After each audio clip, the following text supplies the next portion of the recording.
धार्तराष्ट्रा रणे हन्युस् तन्मे क्षेमतरं भवेत् ఉందండి మీకు यदि माम प्रतीकारम తెలుగులో ఉంది अशस्त्रम शस्त्रपाणयः। పంపించిన कहते हैं यदि यदि अगर शस्त्रपाणयः, पाणी मतलब होता है हाथ, हाथों में शस्त्र लिए हुए धार्तराष्ट्र, यहाँ इस समय राजा धृतराष्ट्र हैं तो పిల్లలు उनके ఏమైనా पुत्रों को కావాలా भी అమ్మ మీకు धार्तराष्ट्र ही बोला जाएगा। रणे अप्रतीकारम अशस्त्रम माम, युद्ध भूमि में सामना न करने वाले शस्त्र रहित मुझे ఓకేనా मार भी दें हन्यु, तत् वह मेरे लिए क्षेमतरम भवेत, वो मेरे लिए क्षेमतरम मतलब अच्छा बहुत ही कल्याणकारी होगा, वो मेरे लिए बहुत सौभाग्य वाला होगा। अर्जुन यहाँ पर बार बार कृष्ण के सामने नई नई चीजों को लाके डाल रहा है, जो वीक पॉइंट्स हैं वो सब इकट्ठे कर रहा है। भगवद्गीता अभी तक आप पहले अध्याय को आप देख रहे, पहला अध्याय गीता का समझ लो प्राण है। ఇంకా రాలా అది उस వెళ్ళాలమ్మా अर्जुन की जो स्थिति है वो स्थिति जैसी है उसकी सेम वैसी स्थिति यदि दिमाग में उतर जाएगी तो हमें बहुत ऐसा लगेगा कि ये अर्जुन की जगह कहीं हम ही तो नहीं खड़े हैं, क्योंकि मैंने आपको बताया युद्ध, जो राजनीतिक युद्ध हैं वो अलग हैं, हमारे जीवन के भी अपने युद्ध हैं, और ऐसे ही सिचुएशंस आती हैं जहां मेरे अपने लोग होते हैं और हम लोग भी उन परिस्थितियों से बचने के लिए तरह तरह के आर्गुमेंट्स, లోడ్ అవుతుంది మీకు दलीलें निकालते रहते हैं, और मजे की बात कृष्ण तो होते नहीं तो अपने आप से ही करते रहते हैं। जो काम आदमी ने नहीं करना है उसके प्रति वो बहुत सारी चीजें निकाल के रख लेगा, दलीलें, यदि ऐसा है तो ऐसा हो जाएगा, ऐसा है तो ऐसा हो जाएगा, ऐसा है तो ऐसा हो जाएगा, नहीं करने के लिए। क्योंकि मन का स्वभाव ऐसा है, मन जो हमारा ईगो है उसको हर्ट नहीं करना चाहता, ये तो नहीं कहना चाहता मैं आलसी हूं, मैं कायर हूं, मैं कर नहीं पाऊंगा, क्योंकि वहां कहीं ना कहीं ईगो पे चोट हो गई तो मन क्या करता है उसके अगेंस्ट कुछ ऐसे आर्ग्यूमेंट इकट्ठे कर लेगा कि इसलिए नहीं कर रहा हूं, तो उससे क्या ईगो बचा रहेगा और हम उस कार्य करने से बच जाएंगे। आप लोग सब जानते हैं, हम लोग अमेरिका में बैठे हैं, मैंने भी सुना यहाँ एक आदमी ने एक किताब लिख ली 13 तारीख के ऊपर, 13 डेट जो है वो बहुत खराब है, आप लोग जानते होंगे। 13 तारीख में उसने क्या चीजें लिखी उस 13 तारीख के ऊपर कि 13 तारीख को ఎవరైనా ఒక कितने సాంగ్ युद्ध వేసి हुए, అట్లది कितने लोग बीमार हुए, कितने एक्सीडेंट हुए, कितने प्लेन गिरे, कितना दुखदाई घटनाएं घटी, सब उसने 13 तारीख के ऊपर लिख के रख लिया है। और वो वहम ऐसा चला है कि आज भी मैंने सुना है कि कई होटलों में भी 12 के बाद सीधे 14वीं मंजिल आ जाती है, 12 के बाद 14 फ्लोर, 13 फ्लोर ही गायब कर दी है, क्योंकि वो वहम हो गया 13 बहुत अच्छी डेट नहीं है। 12 को भी प्लेन गिरते हैं, 12 को भी एक्सीडेंट होते हैं, 12 को भी लोग मरते हैं, उससे उसको लेना देना नहीं है। वो 13 का आंकड़ा उसने पकड़ लिया, 13 को प्लेन नहीं भी गिरते हैं, 13 को कोई एक्सीडेंट नहीं भी होता है, 13 को बच्चे भी पैदा होते हैं, 13 को शादियां भी होती हैं, 13 को शुभ कार्य भी होते हैं, लेकिन एक पॉइंट ऑफ व्यू ऐसा बना लिया कि 13 तारीख। अर्जुन भी कहीं ना कहीं इसी चीज से पीड़ित है कि यदि मैंने युद्ध किया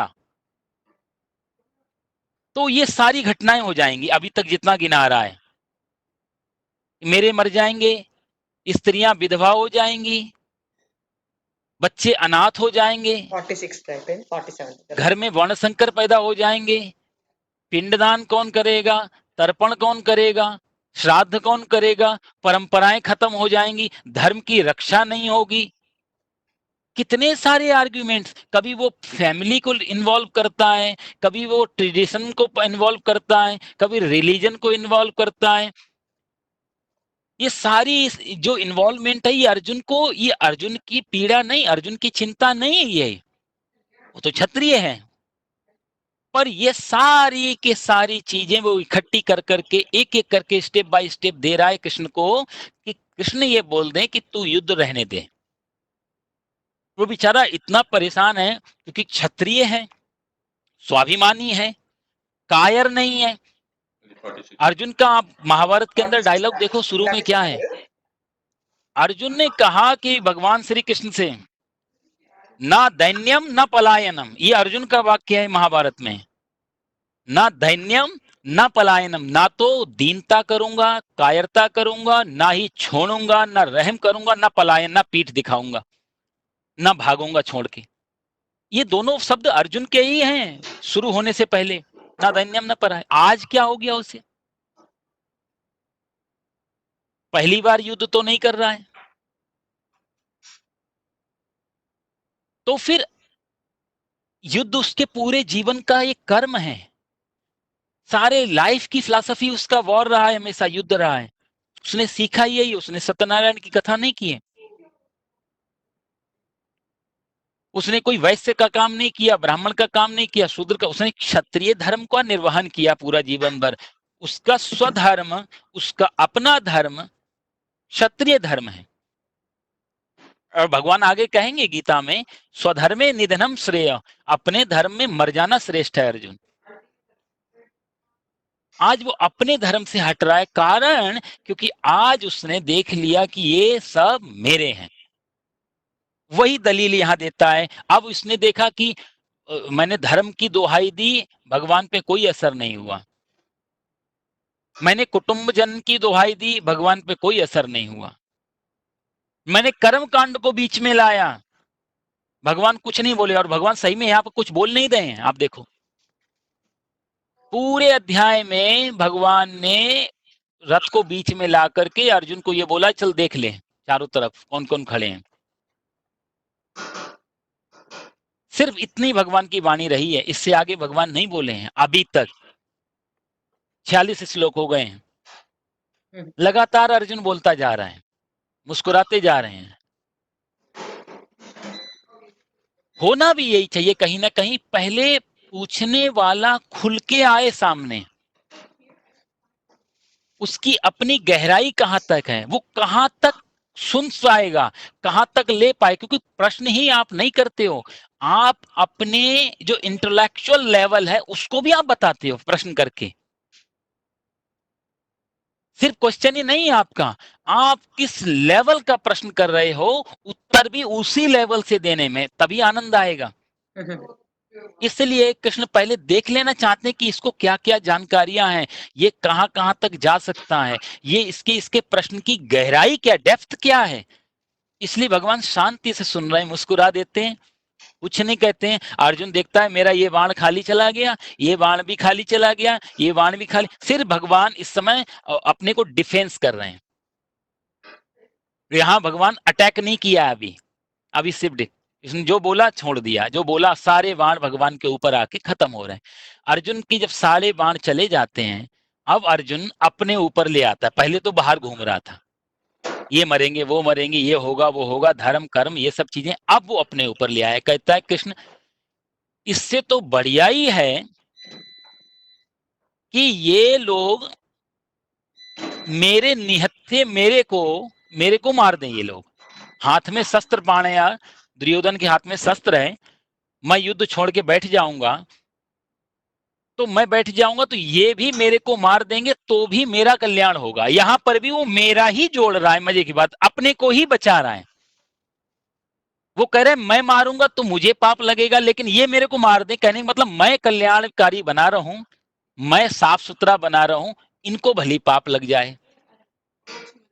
वो कहीं मेरा अनुभव ये रहा थी कि यहां पर अर्जुन ये कह देता कि चलो एक बार कृष्ण और समझाते हैं उनको, युद्ध छोड़ दें, क्योंकि युद्ध से उन्हें भी पाप लगेगा और मुझे भी पाप लगेगा।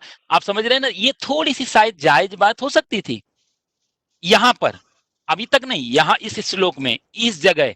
यदि वो कहता कि दुर्योधन मेरे को आके मार देगा और मैं निहत्था बैठा हूं तो भी मेरा कल्याण हो जाएगा, कहने का मतलब अर्जुन यदि यहाँ पे ये कह दे कि दुर्योधन को एक बार फिर एक चांस लेके देखते हैं, समझाते हैं कि वो ना मारे, वो भी बच जाए और मैं भी बच जाऊं, अर्जुन यहां सारे महाभारत में खुद को बचाने के लिए ही सारे काम कर रहा है।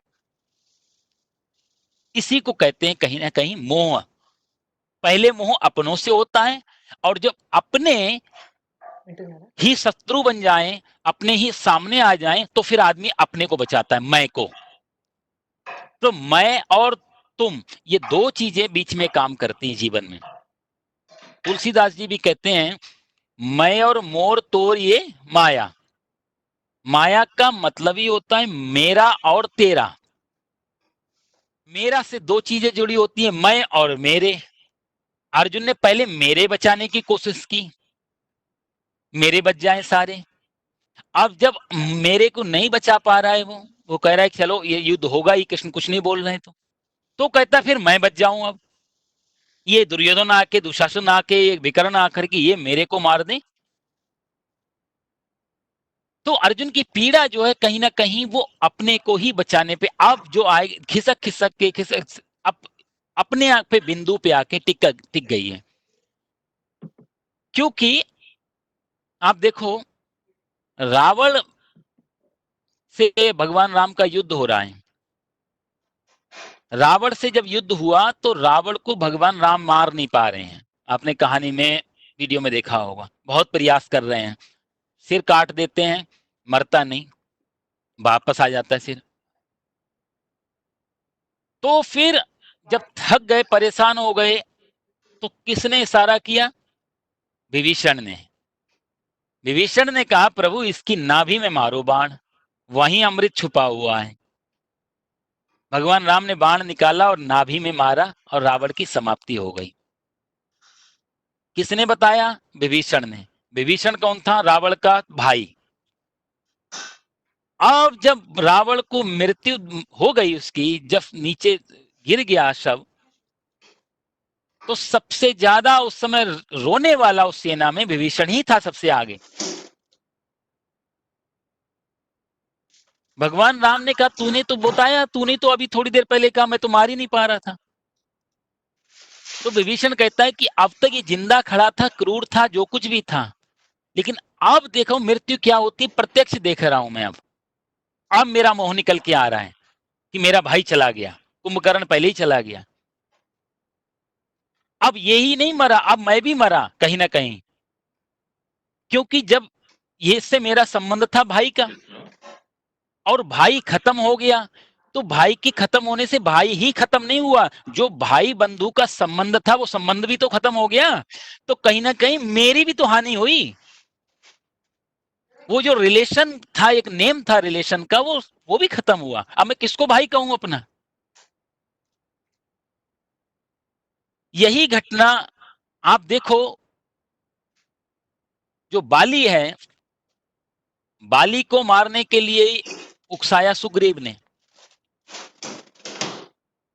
सुग्रीव ने नहीं कहा था ये कि मैं जंगल में रह लूंगा। सारी उसने कंप्लेन भगवान राम से कर दी, मेरे भाई ने मेरी पत्नी का हरण कर लिया,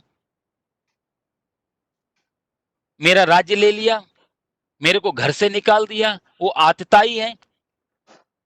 भगवान राम ने ये सारी बातें सुनी और ये सारी बातें सही हैं। आतताई को हमेशा मारना चाहिए,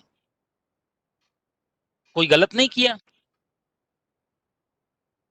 दो भाइयों का सिंपल झगड़ा होता तो भगवान राम कभी शायद बीच में नहीं आते, लेकिन बात यहाँ धर्म अधर्म की हुई कि वो आतताई है। मैंने आपको बताया था 6 लक्षण होते हैं आतताई के। दूसरे की पत्नी का हरण कर लेना, क्षेत्रदाराप हरता चा, पत्नी का हरण करना, दूसरे के क्षेत्र मतलब उसकी भूमि ले लेना, सोते हुए को मार देना, बच्चों को मार देना, जहर दे के मार देना, पानी में डुबो के मार, ये 5-6 लक्षण हैं आतताई के। कहते हैं आतताई को मारने में दोष नहीं लगता है।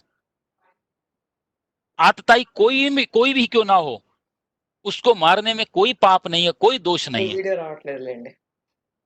इसीलिए मैंने पहले अध्याय में भी आपसे कहा था कि जब अश्वत्थामा को पकड़ा हुआ है, भगवान श्री कृष्ण के सामने डाल दिया अर्जुन ने, और कहा इसने आतताई है, ये इसने मेरे 5 बच्चों को सोते हुए मारा, वो निद्रा में थे, क्या करना चाहिए? तो बोला धर्म कर्म में तो यही लिखा है कि जो सोते हुए को मारे वो आतताई है, इसको मारना चाहिए।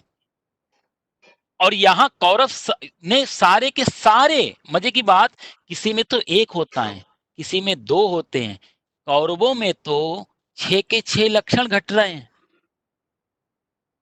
इन्होंने भीम को जहर देके मारने की कोशिश की। इन्होंने लाक्षा भवन में पांडव सो रहे थे, उसको जला के मारने की कोशिश की। उनका राज्य लेके हड़प के बैठे हुए हैं। उनकी पत्नी को निर्वस्त्र करने का प्रयास किया इन्होंने। क्षेत्रदाराप हरताचा। सारे के सारे लक्षण इन कौरवों ने जितने होने चाहिए एक आतताई के 6 के 6 लक्षण इनके घट गए। अदर पानी में डुबोया, जहर दिया, आग लगाई, पत्नी छीनी, राज्य छीना, सब कुछ इन्होंने कर लिया है। यहां तो कोई क्वेश्चन ही नहीं उठता है कि इनको मारना नहीं मारना। अर्जुन वो बात नहीं बताएगा कि क्या लिखा है। अर्जुन वो कि अर्जुन को मालूम है कि यदि वो बात कर दी तो फिर उत्तर ही मिल गया। अर्जुन वो चीजें पकड़ रहा है जहां जहां से कृष्ण ये कह दें कि तू भाग जा। और मजे की बात यह है, अर्जुन जब इतना लाचार हो गया कि मेरे को ही मार दो, कम से कम तुम लोग बच जाओ तो भी मेरे लिए कल्याणकारी है। जब इतना साधु महात्मा, तो यहां तक इस श्लोक में आप देखोगे, यहां तक जितने लोग भी पहली बार गीता पढ़ते हैं, जिनको सनातन धर्म की बहुत ज्यादा जानकारियां नहीं है, वहां तो यहां तक गीता बिल्कुल ठीक लगती है किसी भी शांतिवादी के लिए।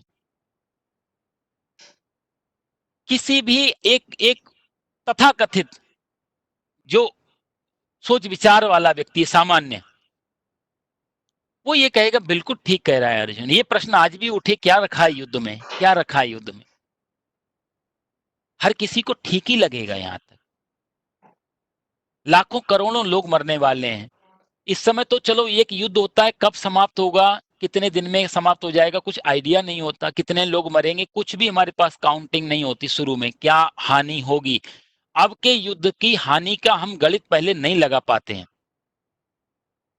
उस समय की युद्ध की हानि का गणित था हमारे पास में, इतने लोग हैं, लगभग इतने जरूर मरेंगे। और इतने तुम दिखाई तो देते थे दोनों तरफ खड़े हुए, ये सब मरने वाले हैं। अब तो कुछ भी मालूम नहीं रहता। इसलिए मैंने आपसे कहा कि अब के जो युद्ध हैं वो इनह्यूमन हो गए, वो परोक्ष रूप पर्दे के पीछे से लड़े जा रहे हैं। अब ज्यादा अत्याचार है, ज्यादा आतताई है इन मामलों में। क्योंकि मैं आपको यहाँ गीता सुना रहा हूं, आप लोग सुन रहे हैं, आप लोग क्वेश्चन कर रहे हैं। हमारा इस समय दुनिया से कोई लेना देना नहीं है, किसी का विरोध नहीं है इस समय। और अभी कोई न्यूक्लियर बम डाल दे, हम सब खत्म। हमारा क्या दोष था उसमें, हमने किसके लिए कामना की थी, एक अच्छा खासा काम कर रहे थे बैठे हुए। पुराने युद्धों में कम से कम इतनी मर्यादा तो थी। आपने अभी पूछा कि अर्जुन जब ये पूछ रहा है, देखो कितना डिसिप्लिन है, अपनी अपनी जगह दोनों खड़े हुए हैं, कोई छुप के बाहर नहीं कर रहा है इस समय। दुर्योधन कितना ही आतताई सही, लेकिन युद्ध में, युद्ध भूमि में वो भी नियंत्रण में आ गया है। वो भी रूल फॉलो कर रहा है कि अभी युद्ध शुरू नहीं हुआ है तो अभी बाण नहीं चलाना, गदा नहीं चलानी। पुराने युद्धों में इतनी मर्यादा, ये गीता इसलिए बोलते हैं कि यदि महाभारत गीता इतना श्रेष्ठ ग्रंथ हो गया, ये पूरी दुनिया के लिए इतना लाभकारी है, यदि इसके कुछ फॉर्मूला देश अपने कॉन्स्टिट्यूशन में ऐड कर लें तो बहुत भला हो जाए मानव जाति का। इतने अच्छे अच्छे फॉर्मूला, इतनी अच्छी डिप्लोमेसी है। अब की कूटनीति क्या, उस समय की कूटनीति देखो साहब आप। लेकिन हमारा, या यदि देखा जाए तो हम लोग शास्त्रों से, दुर्भाग्य का क्षण रहा भारत का कि अपने शास्त्रों में खोजने की बजाय हमने वो पाश्चात्य संस्कृति में खोजा और इंप्रेस हो गए, वही चीज और आधा अधूरा। हमारे पास जो हथियार थे, हमारे शस्त्र भी थे और शस्त्र के साथ साथ ढाल भी दी गई थी कि इनसे अटैक कैसे करना है और बचना कैसे है। बाहर का जो दर्शन फिलॉसफी था उसमें सिर्फ शस्त्र है, सिर्फ अटैक करने, आप ऐसा कर लो, दैट्स इट, कोई क्वेश्चन नहीं, कोई डिफेंस का सिस्टम नहीं था वहां पे। इसलिए हम बाहर आदमी ज्यादा कंफ्यूज है, इतना सब इकट्ठा करने के बाद में, इतना ज्ञानी होने के बाद भी। क्योंकि नॉलेज जो है वो एक बोझ की तरह होती है। ज्यादा जानकारियां एक बोझ की तरह, और बोझ आदमी को थकाता है। अपने यहाँ जो नॉलेज थी, उसको नॉलेज का मतलब जो जीके वाला नहीं, जनरल नॉलेज नहीं या पूरा बोझ नहीं, अपने यहाँ नॉलेज को ज्ञान का रूप दिया गया। और ज्ञानान ऋते ज्ञानान मुक्ति, वेद में कहते हैं कि ज्ञान ही मुक्ति के पथ का प्रमुख साधन है। मुक्ति की तरफ जाना हो तो ज्ञान चाहिए। अब का जो हम ज्ञान लेके चलते हैं, ये मुक्ति की तरफ नहीं ले जाता, ये हमें और फंसाता है, ये हमें और भारी करता रहता है। इसलिए जो बड़े बड़े साइंटिस्ट या बड़े बड़े जो विद्वान खोजीकर्ता, यदि ये लोग बहुत ज्यादा सिगार पीते हों, बहुत ज्यादा शराब पीते हों, बहुत ज्यादा गुस्से वाले हों, तो आश्चर्य वाली बात नहीं है। उसका कारण है कि मन शांत इसलिए नहीं हो पाएगा। नॉलेज जो है वो प्रेशर देती है। అదే రా చెప్పారు కదా. ऋते ज्ञाना न मुक्ति, ज्ञान से मुक्ति मिलती है इन सब चीजों से। हमारे शास्त्रों में मैंने आपको कहा कि शस्त्र का भी काम करते हैं ज्ञान, और ढाल का भी काम करते हैं। आपको प्रोटेक्शन भी देते हैं और आपको आगे भी ले जाते हैं। हमारी चिंताओं पे, हमारे क्वेश्चन पे, हमारे शंकाओं पे, हमारे विषाद पे वार भी कर रहे हैं और हमें बचा भी रहे हैं। చెప్పనానా? ये शास्त्र जो डिफेंस इगोइज्म कह लो जिससे, ఉండాలి, ఎక్కడ ఉండాలి అవి? ये हमारे अहम को तोड़ता नहीं है। యా ఫ్రీజర్ లో ఉంది. ये हमारा जो स्वाभिमान है उसको सुरक्षित रखता है, और जो स्वाभिमान के बाहर जो हमने चमड़ी लगाई हुई है अहंकार की, झूठे अहंकार, उसको काटता रहता है। अंदर हाथ सहार दे, बाहर मारे चोट। जैसे घड़े को बनाने वाला कुम्हार होता है, స్పందన आप लोगों ने यदि कभी देखा हो, तो कुम्हार क्या करता है कि घड़े के अंदर हाथ डाल देता है और बाहर से हथौड़ी चलाता है। ये टूटे भी नहीं और मजबूत भी होता रहे, टूटे भी नहीं और मजबूत भी होता रहे। यहाँ कृष्ण अर्जुन के साथ यही करने वाले हैं। वो हथौड़ी दिखाई देगी सबको, इतने कठोर है कृष्ण, युद्ध में ले जा रहे हैं। वो जो अंदर हाथ गया हुआ है गगरी के अंदर, और जो अंदर हाथ जो सहारा दिया हुआ है, आप देखो द्वारिका का राजा 17-18 बार जरासंध को हरा के भेजा हुआ है, कंस को मारा है, 6 दिन के थे तो पूतना को मारा। इतना उस पृथ्वी पे सबसे शक्तिशाली, यदि परमात्मा थोड़ी देर के लिए नहीं भी माने, दुर्योधन दुशासन वगैरह, एक एज ए किंग मान के भी उसको मालूम है कि इसने हमारी भरी सभा में हमने इनका कुछ नहीं बिगाड़ पाए थे, जब कहा बंदी बना लो। वो इतना पावरफुल, वो अर्जुन की लगाम लेके बैठे हुए हैं, सारथी बने बैठे हुए हैं। आप अहम देखो, हम अपने मित्र को जरा बोल दें, आप ड्राइविंग से, हम लोग पीछे नहीं बैठ पाते कार में, माइंड करने जैसी बात नहीं है। आप कार चलाओ, पीछे बैठ जाए, हमको बुरा लग जाता है। और वहां अर्जुन कह रहा है तो मेरी घोड़े की लगाम पकड़ लो। इसका मतलब ये नहीं कृष्ण के अंदर स्वाभिमान भी नहीं है, अहंकार नहीं है। ये दृश्य जो आप गीता में देखते हो, ये जो हम प्रतीक बनाते हैं, ये जो पिक्चर बनाते हैं, ये कोई आम चीज नहीं, बहुत गहरे राज छुपे होते हैं एक एक पिक्चर में। भगवान श्री कृष्ण के हाथ में घोड़ों की लगाम है, अर्जुन पीछे खड़ा हुआ है, कपित ध्वज रथ है, सफेद कलर के घोड़े हैं, चारों सफेद हैं। अर्जुन के रथ में तो सब घोड़े सफेद हैं। ऊपर हनुमान जी ज्ञानी नाम अग्रगण्यम, जिनके छत्र छाया लेकर के बैठे हुए झंडे में। ये एक एक चीज का बहुत बड़ा एक सिंबॉलिक है, ये बहुत बड़ा मैसेज है। इंद्रियां सफेद घोड़ों की तरह, सफेद मतलब जो बिल्कुल सफेद कोई कलर नहीं होता, एक नेचुरल चीज है। उस पर कुछ चीज आ सकती है, यदि जरा सा भी दाग लगे तो सफेद पे दिखाई दे जाता है। अर्जुन के घोड़े बिल्कुल सफेद हैं, मतलब कोई दाग नहीं है, उसकी इंद्रियां बिल्कुल शुद्ध हैं। अब वो खुल के आ रहा है कृष्ण के सामने, वो किसी असमंजस में नहीं है, वो सारी बातें निकाल रहा है बाहर। कम से कम परेशान भी है तो परेशान दिख भी रहा है। उस अभी शोक संबिग मानसा अगले श्लोक में आने वाला है, उसके चेहरे पे साफ साफ दिखाई दे रहा है वो क्या हो रहा है। उसकी इंद्रियां सफेद घोड़े, घोड़े हमारे यहाँ वेदांत की भाषा में, हमारी जो इंद्रियां हैं, पंच ज्ञानेन्द्रियां, पंच कर्मेंद्रियां, मन बुद्धि चित्त अहंकार, पांच पांच उनकी तन मात्राएं, इस प्रकार से 24 का ये एक संपुट बनता है। 24 जिसको तत्व बोलते हैं। पंच ज्ञानेन्द्रियां, पंच कर्मेंद्रियां, पंच तन्मात्राएं और ज्ञान, मन, बुद्धि और चित्त, अहंकार, ये 24 मिला के मन चतुष्टय जो बनता है, इसको वेदांत भाषा में इसको बड़ा इसका स्वरूप दिया गया है। तो इन इंद्रियों को जो बिल्कुल निर्विकार कर लेता है, वो भाव है वहां अर्जुन के घोड़ों से। उसकी इंद्रियां बिल्कुल साफ हैं, और जिसकी इंद्रियां साफ हैं, उसके जीवन के सारथी तो परमात्मा सदा बनने के लिए तैयार है। Without BLFs, you can do it. I do it all the time.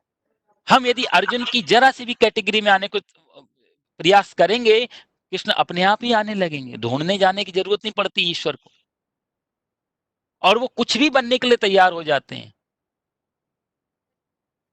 जब महाभारत, जब ये महायज्ञ युधिष्ठिर ने किया, सेवाएं बांटी गई, आप लोग जानते हैं, सबको सब सेवाएं दी गई, किसको क्या सेवा दिया जाए।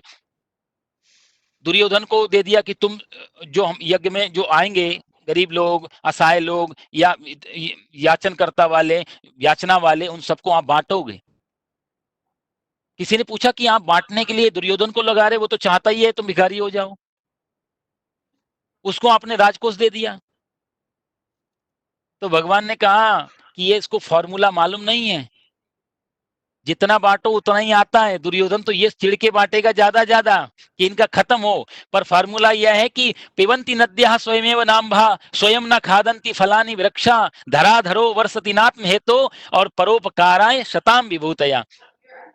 जिससे जैसे जैसे दोगे वैसे ही वैसे पीछे बढ़ता रहेगा। यार दुर्योधन जितना गुस्से में बांटता रहेगा युधिष्ठिर, तुम्हारा राजकोष उतना ही बढ़ता रहेगा, क्योंकि हम मैं भी, और मेरा बचन है, और मेरी धर्मपत्नी तो माता लक्ष्मी स्वयं।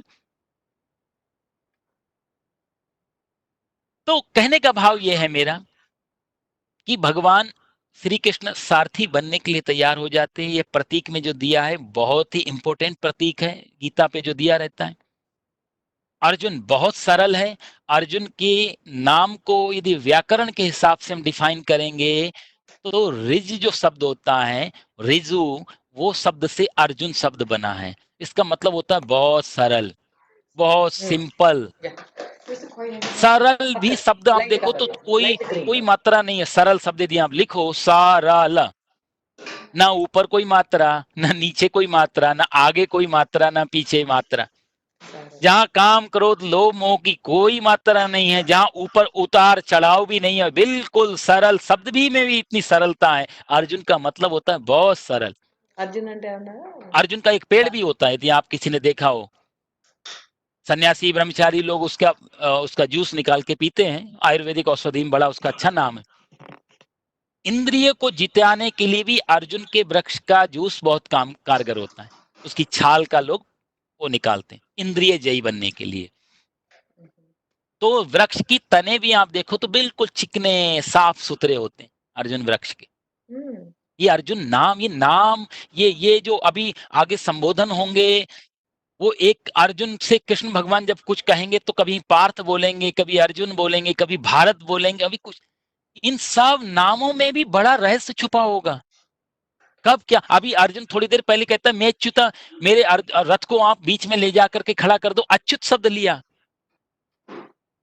अच्युत का मतलब होता है, च्युत का मतलब होता है गिरना, अच्युत का मतलब होता है जो कभी नहीं गिरता, जो कभी च्युत नहीं होता, जो कभी गिरता नहीं है, जो सदा अपने स्वरूप में स्थिर रहता है और रथ पे बैठा हुआ है। यहां दो भाव ले सकते हैं कि मैं गिरना भी नहीं चाहिए है अच्युत, इस हिसाब से लेके चलना, और ये भी होगा कि आने वाले समय में यदि मैं कहीं गिर रहा हूं, ये सब जो आगे होगा वहां पर भी मैं गिरने नहीं पाऊं, अच्युत करके वो संबोधित करता है भगवान श्री कृष्ण। इन नामों में बहुत बड़ी फिलॉसफी छुपी हुई, एक एक नाम जहां जहां भगवान ने, अर्जुन ने अलग अलग नामों से लिया गया। आप देखो यहाँ पर 4 उवाच दिए हैं। पहला उवाच धृतराष्ट्र उवाच है, दूसरा उवाच संजय उवाच है, तीसरा अर्जुन उवाच है, फिर श्री भगवान उवाच है। 4 ही उवाच है ना गीता में लगभग, 4 ही उवाचों में चारों हैं। तो यहाँ धृतराष्ट्र को राजा उवाच नहीं कहा, क्योंकि व्यास जी इनको राजा मानते ही नहीं है, डायरेक्ट नाम लेते हैं धृतराष्ट्र उवाच। नहीं तो महाराज उवाच भी रख सकते थे वो। व्यास जी तो बड़े निर्विकार है, स्पष्ट वक्ता है। व्यास जी का जैसा स्पष्ट वक्ता, सुखदेव जी जैसा स्पष्ट वाणी बोलने वाला कोई भी नहीं हुआ। आजकल के लेखक, आजकल के ऑथर भी उस हिसाब से लिखते हैं, वो फोकस करते हैं हमारा मेन कैरेक्टर कौन है। यदि मुझे फेमस होना है, किताब को आगे अच्छी तरह रिलीज करवाना हो, तो थोड़ा सा मिर्च मसाला लगाना पड़ेगा। इसलिए अब की हिस्ट्री ज्यादातर विनर के आसपास घूमती है, जीतने वाले के आसपास में। अब के लेखक विनर के आसपास घुमाते हैं अपनी कलम को। आप देखो, द्वितीय विश्व युद्ध में हिटलर हार गया, स्टालिन, रूजवेल्ट, विंस्टन चर्चिल जीत गए। आपको क्या लगता है, यदि हिटलर उस समय जीत जाता, स्टालिन और रूजवेल्ट और ये विंस्टन चर्चिल ये हार जाते, तो इतिहास क्या ऐसे ही लिखा जाता? इतिहास के पन्ने कुछ और कह रहे होते, ऑथर कोई और होता, लिखावट कुछ और होती। ये जो सारा तामझाम है आजकल का, ये विनर के विजेता के आसपास क्रिस्टलाइज हो रहा है। ये उस समय के जो लेखक बहुत स्पष्टवादी है। सुभाष चंद्र जी ने तो भागवत में सुना होगा, मैंने जब सुदामा जी का सुना है आपने, कितना स्पष्ट लिखते हैं कि सुदामा जो हैं वो भले ही गरीब हो, निर्धन हो, लेकिन दरिद्र नहीं है। आमतौर से हम लोग दोनों बातों को लेके चलते हैं कि निर्धन और गरीब का एक ही, दरिद्र का एक ही मतलब होता है। व्यास जी ने वहां गरीब लिखा है, निर्धन लिखा है, पैसे नहीं है सुदामा जी के पास में, लेकिन दरिद्र नहीं है सुदामा जी। कृष्ण स्यासीत का सखा कश्चित ब्राह्मणों ब्रह्म वित्तमः, चार चार संबोधित कर रहे हैं सुदामा जी को। आजकल का कोई लेखक ऐसे सड़क चलते किसी के लिए बोल दे कुछ, उसको लगेगा मेरी किताब ही नहीं बिकेगी। कृष्ण स्यासीत सखा कश्चित ब्राह्मणों ब्रह्म वित्तमः, वो ब्राह्मण भी है और ब्राह्मणों में ब्राह्मण ही नहीं है, वो ब्रह्म वित्तमा, जो भी ब्रह्म को जानने वाले हैं उनका भी सिरमौर है। उसको व्यास जी लिख रहे हैं जिसके पास पहनने के लिए कपड़ा नहीं, जिसके बच्चों ने पिछले लास्ट 2 डेज से कुछ खाना नहीं खाया, जिसकी पत्नी 4 घरों से जाके 4 मुट्ठी चावल लेकर के आई है भीख मांग की तरह। उसके लिए इतनी बड़ी बातें कहना साहब निष्पक्ष लेखक की का उदाहरण है, जिसके हृदय में कोई कपट नहीं है, जो जरा भी परवाह नहीं करता क्या कहेगी दुनिया, क्या कहेगा समाज, क्या कहेगा ये बड़े लोग और छोटे लोग। हमारे शास्त्रों की खासियत ही यही है, जहां गलत आया वो चाहे फिर कोई भी सही। दरिद्र राजा दशरथ को तुलसीदास जी ने बहुत बुरा भला कहा है बीच में रामायण में, वो भूल ही गए कि आप वाल्मीकि रामायण उठा के देखो, आप मानस में देखो, महाराज दशरथ को अच्छी तरह से संबोधन करते आ रहे हैं, सब जगह सम्मान दिया गया, सब अच्छी तरह बातें की गई उनके, लेकिन जैसे ही कैकेयी के पास पहुंचे तुरंत कहा कामी। इन पे जो अब नशा चला है वो काम का है, और जहां ये काम है, और कैकेयी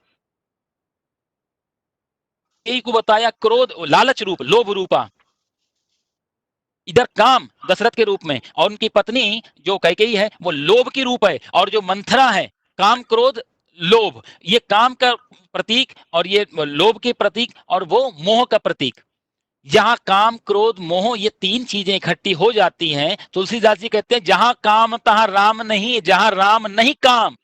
यदि काम एक भी चीज आ जाए इनमें से, वहां राम का प्रवेश नहीं हो सकता। या तो 3 चीजें इकट्ठी हो रही हैं, लोभ भी आ रहा है, या मोह भी आ रहा है, या काम भी आ रहा है। भगवान राम कैसे अयोध्या में रह सकते हैं? राम को तो जाना ही पड़ेगा जंगल में। इसलिए राम यदि वनवास जा रहे हैं तो इसलिए नहीं कि भरत को राजा बनाना हो या माता पिता ने कहा हो, भगवान जान गए कि यहाँ काम भी इकट्ठा हो गया, लोभ भी इकट्ठा हो गया, जहां राम तहां काम, जहां काम तहां राम नहीं।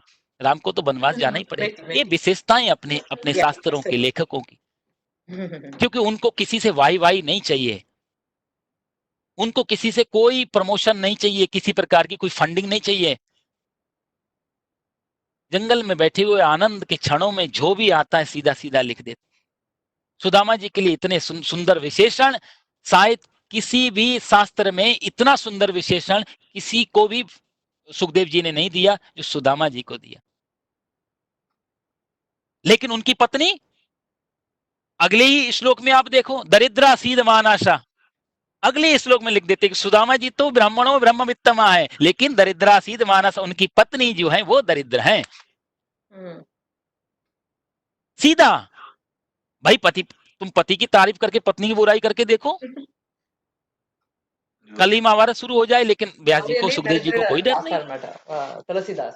क्योंकि वो जानते हैं ఇతను सुदामा जी के मन में लालच नहीं है। నిర్జన सुदामा అంటే जी तो డబ్బులు कहते हैं कि రాస్తాడు. सिर्फ कृष्ण का दर्शन ही దరిద్రం मेरे लिए जीवन దరిద్రం का గురించి उद्देश्य తెలుసు. है। देवी दी तुम कहती है दर्शन करने चले जाओ, अवश्य जाऊंगा। लेकिन पत्नी के मन में यह है कि दर्शन तो होते रहेंगे, भूखे भजन ना होई गोपाला, पेट में भूख लगी, बच्चे 2 दिन से कुछ खाए नहीं है। सुदामा जी के घर देखो तो कहते हैं बारिश का, जब बारिश होती है तो बिना ఈ बेरोक टोक లేడీకి पानी घर में आता है। ఎక్స్పెక్టేషన్ सूर्य भगवान दिन के 12 घंटे घर వంటకు में प्रकाश చేసి देते हैं। పెట్టాలి ఇది. ढंग से छत नहीं है, दीवारें नहीं है, कपड़े नहीं है, भोजन नहीं है, दर्शन से क्या होगा। लेकिन सुदामा जी के मन में आज भी यही उत्तम श्लोक दर्शनम, ये लिखा है सुखदेव जी ने कि उनके लिए तो सबसे उत्तम है कृष्ण के दर्शन हो जाएं। तो बोला दरिद्र क्यों कहा आपने सुदामा जी को, ब्राह्मणों ब्रह्म वित्तमा कहा, बोला दरिद्र, सुदामा जी भी तो दरिद्र। बोला नहीं नहीं, दरिद्र और गरीब में बहुत फर्क होता है। गरीब उसको कहते हैं, गरीब जो परिस्थिति जन्य है, गरीबी परिस्थिति जन्य है। भाई सिचुएशन है, आज यहाँ पर कुछ ऐसी व्यवस्थाएं हो जाए, जो बीमारियां चल रही हैं, मार्केटें बंद हो जाएं। अब आप अभी आप देख लो, उसमें सोने चांदी हीरे जवाहरात की दुकानों का क्या हाल है। कौन गोल्ड खरीद रहा है, कौन डायमंड खरीद रहा है, कौन क्रूज पे जा रहा है, कौन कसिनो क्लब जा रहा है।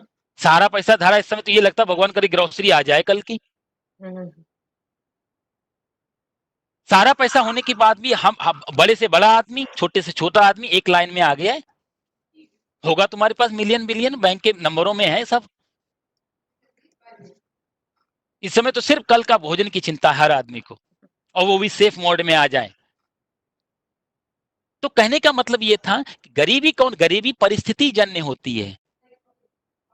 वो परिस्थिति किसी के ऊपर भी आ सकती है, वो परिस्थिति कभी भी घट सकती है।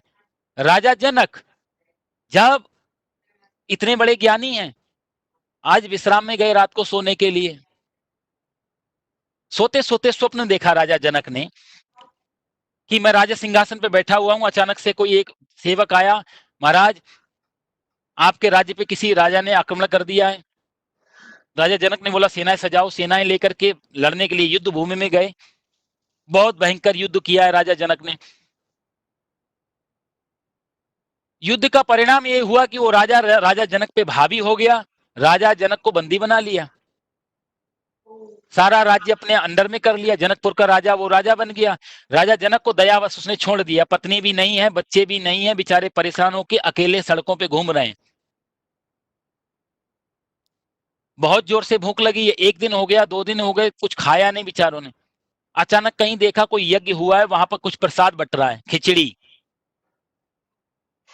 खिचड़ी बट रही, राजा जनक भी पीछे लाइन में लग गए। कहते हैं कि राजा जनक का जब नंबर आया तब तक खिचड़ी का, जो खिचड़ी थी पतीले में, वो खत्म हो गई। वो सेवक ने कहा महाराज खिचड़ी तो नहीं बची अब। राजा जनक ने बोला कुछ भी दे दो, 2 दिन से भूखा हूं, कुछ खाया नहीं मैंने। लेकिन महाराज पतीला खाली है, कुछ भी नहीं है। तो कहते हैं जब खिचड़ी आप लोग बनाते होगे तो आप देखते हो खिचड़ी हमेशा पतीले में चिपक जाती है नीचे, जली हुई। तो राजा जनक ने कहा खिचड़ी बनी थी, खिचड़ी जरूर नीचे पतीले में चिपकी होगी, कम से कम वही दे दो, कुछ तो खा लूं, जीवन तो बचाऊं। तो वो खिचड़ी को खुरच खुरच के उसने, वो खिचड़ी, काली खिचड़ी वो दिया, और हाथ के दोने में उन्होंने रखा। राजा जनक ने जाने लगे पेड़ के नीचे बैठने के लिए, उतनी देर में एक चील आई ऊपर से, उसने राजा जनक के हाथ में झपट्टा मारा। वो खिचड़ी का दोना भी जो थोड़ा बहुत जमीन में गिर गया, मिट्टी में मिल गया, और बाकी वो चील ले गई। राजा जनक पेड़ के नीचे बैठ के माथे से हाथ मार के बहुत बुरी तरह से रोए कि एक समय में राजा जनक, जनकपुर का राजा, मिथिला का महाराज, हजारों दरबारी, आज मेरी क्या हालत हो गई है। 2 दिन से खाना भी मिला, वो भी मेरे नसीब में नहीं। और इतना जोर से रोए कि बेचारे अपने महल से एकदम से निद्रा खुल गई, उठ के बैठ के, और उठ के बैठ के देखा आंखों से आंसू झरझर बह रहे हैं उनके। पत्नी उठी, महारानी अरे महाराज क्या हुआ, इतनी जोर से चिल्लाए आप, और रो भी रहे हो आप, क्या हो गया। अब राजा जनक ने देखा पत्नी, महल, गद्दे, वो सब क्या था। आश्चर्य में पड़ गए।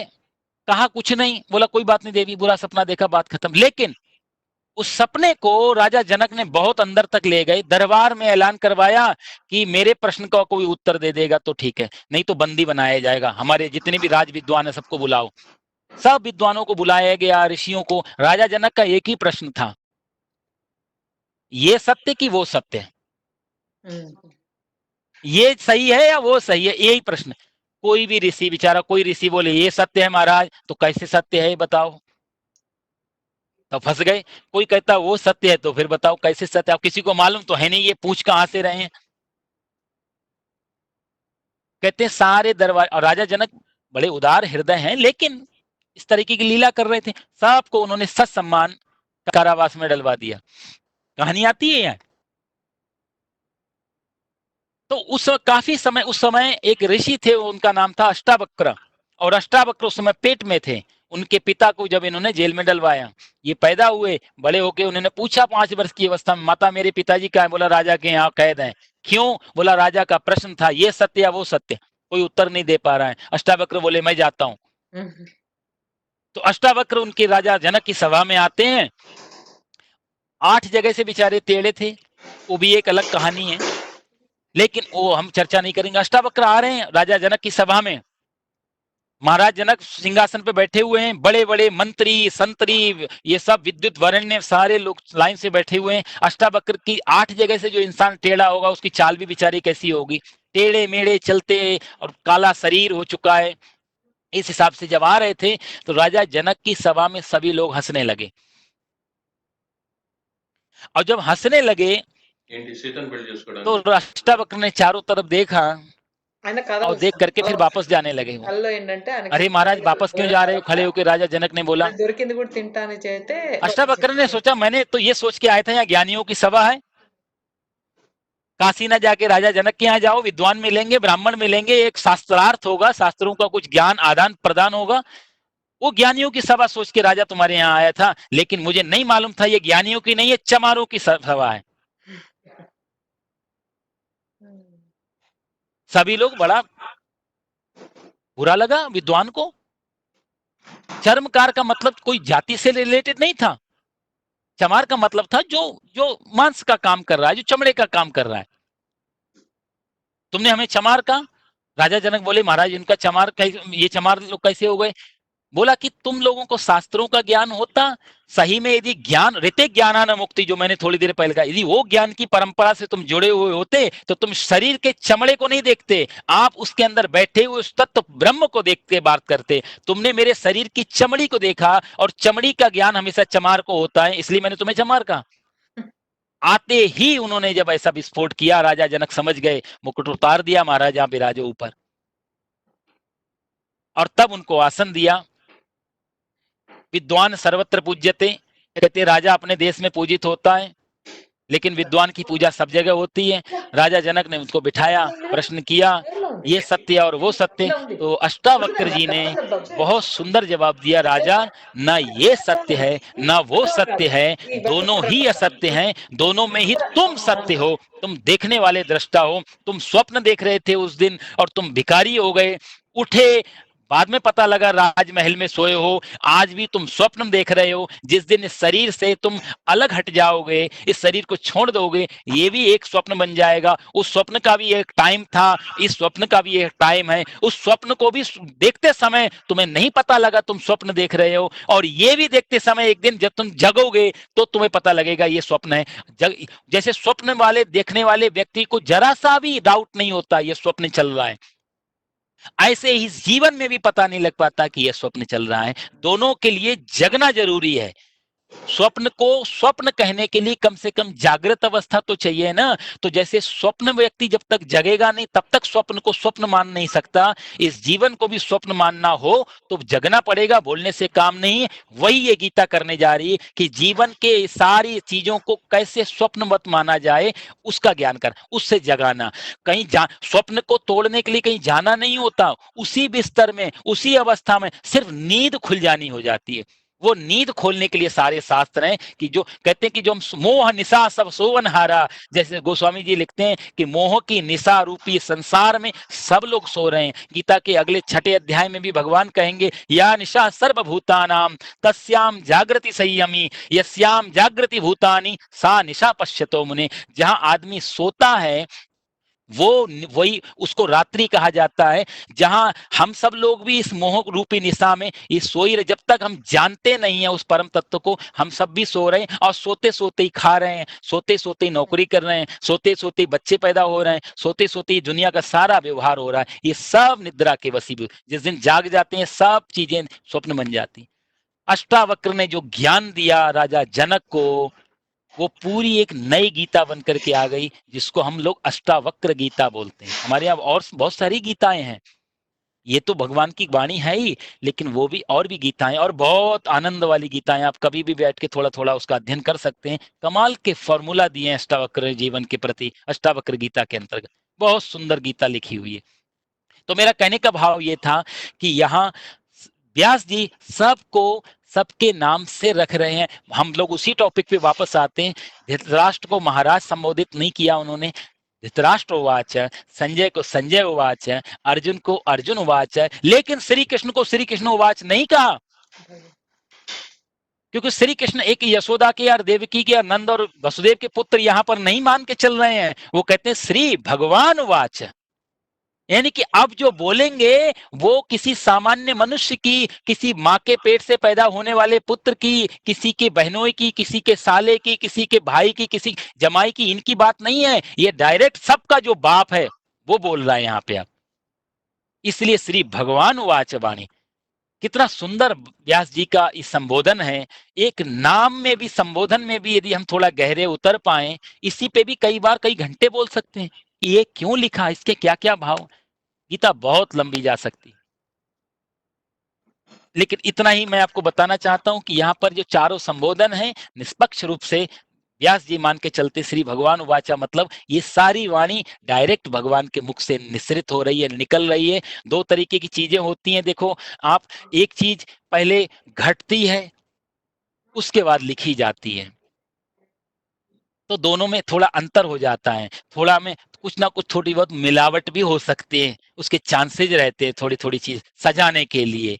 लेकिन भगवान की वाणी तो यहाँ लाइव चल रही है। पहले अर्जुन सुन रहा है, फिर संजय सुन रहे हैं, और फिर धृतराष्ट्र सुन रहे हैं, और मजे की बात ऊपर हनुमान जी सुन रहे हैं इनकी बात को, हनुमान जी भी सुन रहे हैं। और देखो यहाँ परिस्थिति आप गीता की देखें कि धृतराष्ट्र भी इस गीता को पूरा सुन रहा है ज्यों का त्यों, और अर्जुन भी सुन रहा है ज्यों का त्यों, लेकिन दोनों में ज्ञान क्यों नहीं हो रहा है, ये भी एक प्रश्न खड़ा होता है कि वो गीता तो धृतराष्ट्र ने भी सुन ली, संजय पे असर हुआ है, संजय विनम्र बना है। आने वाली कथाओं में आप संजय, विदुर और अक्रूर के बारे में आप सुनेंगे, कथाएं आगे आएंगी, कभी चर्चा आई बीच में तो मैं आपको सुनाऊंगा। तो संजय पे असर किया जितना कर सकते हैं। भाई दवाई की डोज एक जैसा ही सब पे असर नहीं करती है।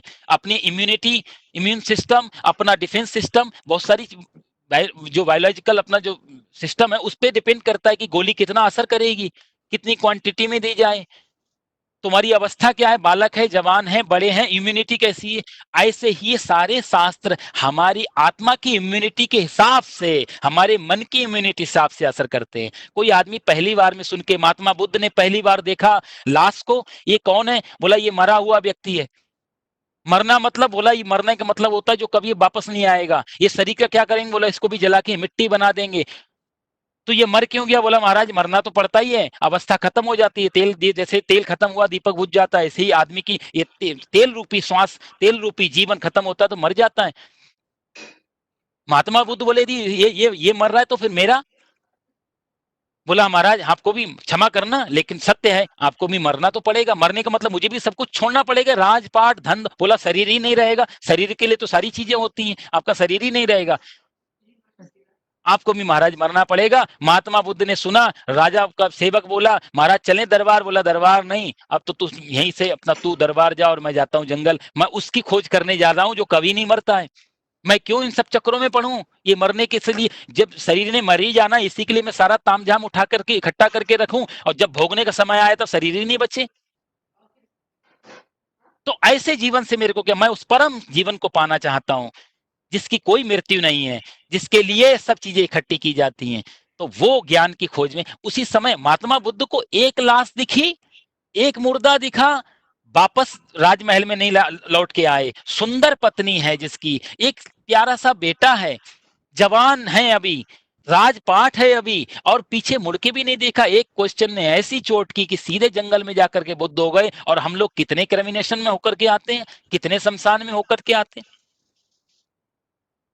ज्ञान का असर हमारी पर्सनैलिटी के हिसाब से हम पे पड़ता है। अनेक जन्म संसिद्धि ततो याति पराम गतिम, कृष्ण आगे अर्जुन से बोलेंगे एक जन्म का मामला नहीं है, ये कई जन्मों का है। इसीलिए हमारे यहाँ कहा गया कि जितना हो सके पढ़ते रहो, सुनते रहो, पर सत्संग करते रहो। ये कभी व्यर्थ नहीं जाएगा, ये इकट्ठा हो रहा है, ये एक तरीके की फिक्स डिपॉजिट में जा रहा है। और यही सब चीजें के आधार पे एक नया जीवन मिलता है, और वहीं से फिर यात्रा जीवन की शुरू होती है। इसलिए जरूरी नहीं है कि हम सब लोग मिलकर के ज्ञानी ही बन जाएं, पा ही लें उस सत्य को। लेकिन जहां तक मेहनत की है, परमात्मा इस मेहनत को सुरक्षित कर देगा हमारे अकाउंट में, और फिर से ऐसा प्लेटफॉर्म देगा हमारे जीवन में कि हम इसी में आगे बढ़ पाए।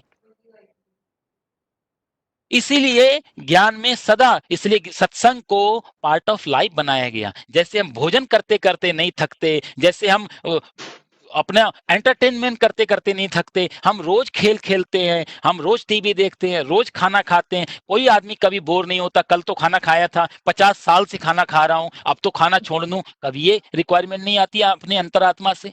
हमें मालूम है सुबह खाया शाम को फिर से भूख लगेगी। और मजे की बात, जितना शरीर को जरूरत नहीं ओवरलोड होकर के खाते हैं, मालूम है विष्ठा बन जाने वाला है। इन सारी चीजों का यदि हम कोई ध्यान में नहीं रखते तो सत्संग की काउंटिंग क्यों, मंदिर जाने की काउंटिंग क्यों, धर्म कर्म की काउंटिंग क्यों, कि सब नवरात्रि आएंगे तभी व्रत रखा जाएगा, तभी दुर्गा मैया को पूछा जाए। जैसे जीवन के रूटीन दैनिक कार्य हमारे लाइफ के हैं, सत्संग भी दैनिक कार्य का ही एक पार्ट है। पर हम उनने उनको त्योहारों पे छोड़ दिया कि मंदिर जाना है तो साहब कोई फंक्शन आने दो, कोई। और मजे की बात, फंक्शन में भी चलो मंदिर आप जाएं, फंक्शन में भी, कोई त्योहार पे भी मंदिर जाएं। ईमानदारी से आप कभी देखना, दो चीजें यदि हम आपसे, अब तो आपको शायद ज्यादा ध्यान रहेगा, अवेयरनेस बढ़ जाएगी। कभी किसी से, मैंने भी कई बार ट्राई किया है, मंदिर पूछे साहब कौन था वहां, तो हम क्या कहते हैं, मंदिर में कोई आके, आप मंदिर से वापस घर आए और किसी ने क्वेश्चन किया कौन कौन था वहां, तो सीधा मुंह से निकलेगा शर्मा जी थे, मिश्रा जी थे, चावला जी थे। अरे भगवान श्री कृष्ण कहाँ थे, दुर्गा जी भी तो थी वहां पे, विष्णु भगवान भी तो थे। हमें उतना वो कॉन्सियसनेस ही नहीं है कि पूछ किस संबंध में रहे हैं, क्योंकि हमारा भी देखने का नजरिया यही था कि कौन कौन है वहां पे। कभी आपको बाहर आके मंदिर से कोई हम पूछ लें भगवान ने कौन से कलर की धोती पहनी है, कौन से कलर की दुर्गा मैया ने साड़ी पहनी, शायद इतना भी ध्यान नहीं दिया वो। कई बार ऐसा होता होगा, 3-3 घंटे मंदिर में बैठे हों, भगवान की पोशाक, भगवान का श्रृंगार, भगवान के वस्त्र, उनके कलर, उन पे भी ध्यान नहीं गया। और फिर हम आर्ग्यूमेंट देते हैं कि घर घर में मंदिर है। बिल्कुल ठीक है, यदि ऐसी ही अवस्था में मंदिर जाना तो वो मंदिर आपके लिए बिल्डिंग बन जाता है। और यदि वो मंदिर में जाकर के मन की शांति कहीं मिलने लगे तो वही शांति का फॉर्मूला घर को मंदिर बना देता है। लेकिन फॉर्मूला तो लेना पड़ेगा बाहर से साहब। वो घर घर में, वो हर जगह भगवान होना, वो बिल्कुल ठीक बात है। ऑक्सीजन तो है हर जगह, लेकिन माचिस की तीली के बिना निकलेगी कैसे? वो ताली बजा के तो नहीं प्रकट कर सकते, उसके लिए कोई माध्यम तो चाहिए, कुछ तो चाहिए हमें उसके लिए, जो जो हमें बीच का एक कैटेलग, जो एजेंट की तरह जो काम करता है, वो तो चाहिए एक माध्यम, कोई कोई तो हो बिच पाई। दूध में घी रहता है, सबको मालूम है भाई, दूध से दही, दही से घी बनता है, और घी ज्यादा पौष्टिक है, और घी से दीपक जलता है। पर यदि ये तर्क काम करे कि घी से दीपक जलता है लेकिन घी दूध के भीतर रहता है, घी का दीपक का घी खत्म हो गया तो कोई बात नहीं, घी तो दूध के अंदर है ही, थोड़ा दूध ही डाल दो, दीपक नहीं जलेगा। भले ही हर कण में, हर बूंद में दीपक है, घी है, दूध की हर बूंद में घी है, लेकिन दूध से जो काम हो सकते हैं वो काम घी से नहीं हो सकते। दूध से जो मिठाइयां बना सकते हैं वो आप घी से नहीं बना सकते, और घी से जो दीपक जला सकते हैं, जो घी घी से जो हम आहुतियां दे के यज्ञ कर सकते, वो काम दूध से नहीं कर सकते। परमात्मा हर जगह है, कण कण में है, लेकिन उसका एक प्रोसेस है। वो प्रोसेस क्या है वो गीता सिखाती। इसलिए गीता कोई मजहबी किताब नहीं है। गीता कोई कोई कोई एक एक व्यक्ति से, एक मजहब से, एक रिलीजन से, एक ट्रेडिशन से, इनसे कनेक्टेड नहीं है, किसी एक से। स्पिरिचुअलिटी है, अध्यात्म शास्त्र है, जो पूरी पृथ्वी पे हर जीव मात्र के लिए कल्याणकारी और सुनने लायक है। यहाँ कोई नाम नहीं दिया गया। यहाँ अर्जुन ने तर्क दिया श्राद्ध का, पिंडदान का, कर्मकांड का, ये सब भगवान ने बात ही हटा दी उसकी। आप देखोगे आगे जब भगवान उत्तर देंगे, वो तीन बातें उसने ली हैं, श्राद्ध, कर्म और पिंडदान। ये हिंदुइज्म से जुड़ा हुआ मैटर था। यहाँ पर आके कोई कह सकता है अर्जुन जो प्रश्न कर रहा है ये तो हिंदू लोगों के लिए बात है, लेकिन कृष्ण उत्तर वहां से नहीं देंगे। यदि कृष्ण वहां से उत्तर देते तो इसका मतलब हिंदू धर्म की गीता हो गई, क्योंकि श्राद्ध और पिंडदान तो हिंदू धर्म में ही होते हैं। भगवान ने वो पूरा टॉपिक ही हटा करके बात करेंगे आगे, क्योंकि भगवान भी चाहते हैं, यदि आज कुछ मैं बोला हूं, क्योंकि और बोले भी नहीं भगवान, इसका नाम भी गीता है, भगवान ने गाया है, और गाना हमेशा मस्ती में होता है। परमात्मा मस्ती में झूम करके ये गीत गाया उसने। वैसे व्याकरण में विद्वान लोग कहते हैं इसका शास्त्र का नाम गीता नहीं, गीता अशुद्ध शब्द है। व्याकरण से इस शास्त्र का नाम होना चाहिए गीतम, वो शुद्ध शब्द है। लेकिन गीता शब्द दिया गया, दो कारण उसके रहे। एक तो ये व्याकरण की नॉलेज की दृष्टि से, ज्ञान की दृष्टि से देखो तो ये उपनिषद है, उपनिषद को स्त्रीलिंग है, स्त्रीलिंग होने से इसका नाम गीतम ना होकर गीता रखा गया। वो एक विद्वानों की अपनी परिभाषाएं है, वो बात अलग। पर साधारण भक्तों के एंगल से हम देखें तो भगवान ने मधुर आवाज में गाया है। किसको क्या फर्क पड़ रहा है, संजय सुन रहा, धृतराष्ट्र सुन रहा, अर्जुन सुन रहा, कितना फर्क, वो बात अलग। भगवान मस्ती में गा रहे हैं, और मस्ती का गीत ही ये भगवान की गीता। और जीवन की मस्ती चाहिए तो ये भगवान की गीता सबके लिए। इसलिए इसका नाम भी बहुत बहुत कुछ रहस्य रखता है अपने आप में। तो मैं आपको बता रहा था कि काफी समय निकल गया, हम लोग अभी आज तो पहला अध्याय तो जरूरी समाप्त करेंगे। तो मैं बता रहा था कि ये गीता अर्जुन सुन रहा है, संजय सुन रहा है, धृतराष्ट्र सुन रहे हैं। संजय सुनाने के लिए सुन रहा है, क्योंकि उसकी एक ड्यूटी लगी हुई है। अर्जुन अपने कल्याण के लिए सुन रहा है। लेकिन यह अर्जुन और धृतराष्ट्र दो ऐसे व्यक्ति हैं, दोनों पे असर होना चाहिए था। एक अर्जुन का जो स्थिति है वो कह रहा है, पहले तो आगे वाले श्लोक में बोल रहा है, बोलेगा वही बात आएगी। अर्जुन स्वीकार कर पा रहा है कि मैं नहीं जानता हूं, आगे स्वीकार कर, अभी तो अपने दलीलें तर्क दे रहा है, वो कहीं ना कहीं आगे स्वीकार करने वाला है कि प्रभु इतनी दलीलें की, यहाँ पे कोई फर्क नहीं पड़ा, मैं नहीं जानता हूं। धृतराष्ट्र इस बात को इसलिए सुन रहे हैं कि वो आगे का जानना चाहते हैं। गीता बीता चल हो रही है, आगे हो क्या रहा है, युद्ध टल रहा है या नहीं टल रहा है, मेरे बच्चे ही सम्राट रहेंगे या नहीं। वो इनसिक्योरिटी फीलिंग उसके अंदर आ रही है, वो डर सता रहा है कि गीता कुछ भी सुनाए, इसको ज्ञान दें, वैरागी बनाए, बाबा बनाए, ये युद्ध को। धृतराष्ट्र चाहता है युद्ध टल जाए, और कृष्ण अर्जुन भी चाहता है युद्ध टल जाए, मजे की बात। लेकिन धृतराष्ट्र इसलिए चाहता है क्योंकि उसको मालूम है ये पांच पांडव अभी तक किसी से हारे नहीं है। यही पांडव थे, यही मेरा पुत्र दुर्योधन था, यही भीष्म पितामह थे, राजा विराट की सेना में मार मार के भगाया था अकेला अर्जुन। उस समय तो पांचों भाई भी नहीं थे, अकेले अर्जुन ने राजा विराट की सभा में इन सबको परास्त करके भगा दिया था। धृतराष्ट्र को वो याद है। धृतराष्ट्र अहंकारी है, लेकिन मोह दुर्योधन से ज्यादा है, और मोह व्यक्ति इनसिक्योर्ड ज्यादा होता है। अटैचमेंट बहुत गहरा यदि मोह होगा तो इनसिक्योरिटी ज्यादा फीलिंग में आएगी। दुर्योधन में कुछ भी सही, अहंकार लबालब भरा हुआ है, मोह उतना नहीं है, तभी तो लड़ने आया। वो जानता है कि इसी कृष्ण को बंदी बनाने के लिए बात की थी, विराट स्वरूप रख लिया था, विराट की सेवा में सभा में इन्होंने मेरे को मार के भगाया, हार सकता हूं, लेकिन नहीं, फुल कॉन्फिडेंस से उतर रहा है वो। धृतराष्ट्र को कहीं ना कहीं ये डर है। तो धृतराष्ट्र ये जानते हैं कि एक तो पांडव हैं उधर, पांडवों के साथ में और भी कई लोग ऐसे हैं जो बहुत पराक्रमशाली हैं, और उससे भी ज्यादा धृतराष्ट्र ये जानते हैं कि इनकी सेना में एक व्यक्ति निहत्था बिना शस्त्र का ऐसा भी है जो पूरे संसार को जीत सकता है, और वो है भगवान श्री कृष्ण। धृतराष्ट्र के अंदर बहुत डर पैदा हुआ इस बात का। इस बात को धृतराष्ट्र, कृष्ण की चमत्कार को धृतराष्ट्र अच्छी तरह, क्योंकि बूढ़ी आंखें हैं, अनुभव बहुत है और खाली बैठे हैं, तो इस समय सारा दिमाग में व्यू घूम रहा है। युद्ध क्षेत्र में होते शायद इतना नहीं सोच पाते, इस समय खाली सिंहासन पे बैठ के पूरा ले रहे हैं कि यही वो बालक है जिसने 6 दिन की अवस्था में पूतना मारी, 8वें दिन सक्टासुर मारा, बकासुर मारा, अघासुर मारा, धेनुकासुर मारा, और इतने सब मार करके कंस को मार के जरासंध को 17 बार हराया जिसने। ये धृतराष्ट्र को सब मालूम है कि कृष्ण भले ही निहत्ते बैठे हैं उधर, कृष्ण कुछ नहीं कर रहे हैं, ये भी बहुत सिंबॉलिक वाली बात है। कृष्ण निहत्ते हैं, भगवान सीधे सीधे हमारे साथ कभी कुछ नहीं करते। हम जो बोलते हैं अरे भगवान मेरे पे विपत्ति आई तुमने रोका नहीं, भगवान सीधा सीधा कभी किसी की कोई हेल्प नहीं करता, सीधा सीधा करना हमको ही पड़ता है, हाँ सहारा उसका लेना पड़ता है,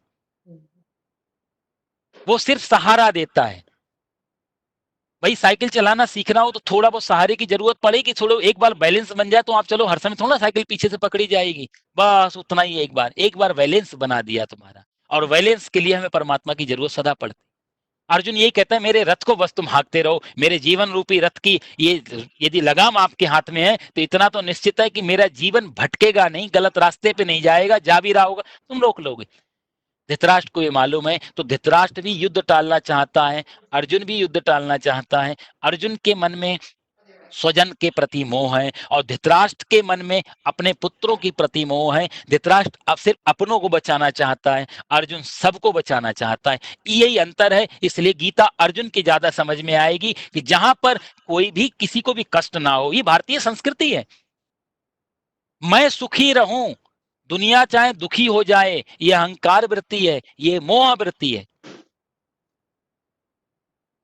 मैं सुखी रहूं और तू भी सुखी रहे, ये भी एक प्रकार की प्रकृति है, इंसानियत, ह्यूमैनिटी, मानव, कि मैं भी सुखी और तुम भी सुखी, ये भी एक प्रकृति है।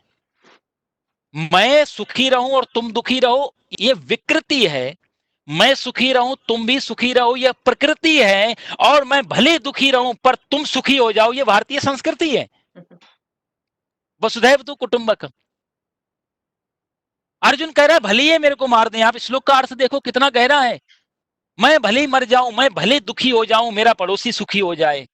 ये भारतीय संस्कृति के अलावा आपको ऐसे एग्जाम्पल पूरे दुनिया के किसी शास्त्र में नहीं मिलेंगे। मैं किसी का विरोधी नहीं हूं साहब, लेकिन जो दिखाई देता है, जो अनुभव होता है शास्त्रों से और उनको पढ़ के, और जो दूसरों से थोड़ी तुलना होती है तो लग के आता है क्या मक्खन निकाल के दिया सही में। ये गीता, ये गीता को जो शुरू में कहा गया, गावो गोपाल नंदन, दोग्धा गोपाल नंदना, ये गोपाल ने सारे शास्त्रों को मथ करके उनका जो मक्खन निकाला, वो ये गीता है। तो उसमें कोई अतिशयोक्ति नहीं है बात कहने में, बिल्कुल सही बात। अर्जुन कितना अच्छा इस श्लोक का भाव निकालता है। यदि माम प्रतीकारम अशस्त्रम शस्त्रपाणयः धार्तराष्ट्रा रणे हन्योस्तन्मे क्षेमतरम भवेत। मेरे निहत्थे होने पर भी यदि दुर्योधन कदाचित मेरे को मार देगा तो भी क्षेमतरम भवेत, मेरा कल्याण हो जाएगा, लेकिन मैं उन पे अस्त्र नहीं उठाऊंगा। तत्सुखे सुखित्वम, ये कहीं ना कहीं प्रेम की भी परिभाषा है। भागवत में लिखा तत्सुखे सुखित्यम, कि दूसरे का जिसको हम प्रेम करते हैं, असली प्रेम की परिभाषा है कि तत्सुखे सुखित्वम, तुम जिसमें सुखी हो उसमें मेरी सुखी, वही मेरी सुख शांति है। राजी है उसी में जिसमें तेरी रजा है, या यूं भी वाह वाह है और यूं भी वाह वाह है। जैसे तू रख ले, एक महात्मा जी नाव में जा रहे थे, ये कहानी शायद मैं सुना चुका हूं पहले, दोबारा बड़ा अच्छी कहानी है। नाव में बैठे हुए हैं सारे, और भी लोग बैठे हैं, अचानक से बहुत तेज बारिश होती है, नाव में पानी भरने लगा। लोग क्या कर रहे हैं, सारा पानी निकाल के बाहर फेंक रहे हैं, डरे हुए हैं बेचारे नाव डूब ना जाए, इतनी तेज बारिश आई। महात्मा जी के हाथ में छोटा कमंडल है, वो पानी निकालते हैं नदी का, नाव में डालते हैं, उल्टा कर रहे हैं। लोग बोले अरे बाबा जी क्या डुबाओगे तुम, ये सब क्या कर रहे हो, बारिश ही बारिश का पानी भर रहा है, खाली करने की जगह उल्टा कर रहे हो। पर महात्मा जी ने सुना नहीं, अपने छोटे से कमंडल से पानी लाके नाव में डालते रहते हैं। थोड़ी देर बाद बारिश हट गई, धूप निकल आई, नाव में अब थोड़ा बहुत पानी बचा हुआ था। लोगों को लगा इससे तो नाव डूबने वाली नहीं, कोई बात नहीं। अब महात्मा जी ने वो नाव का पानी भरना चालू किया, कमंडल से बाहर फेंकने लगे।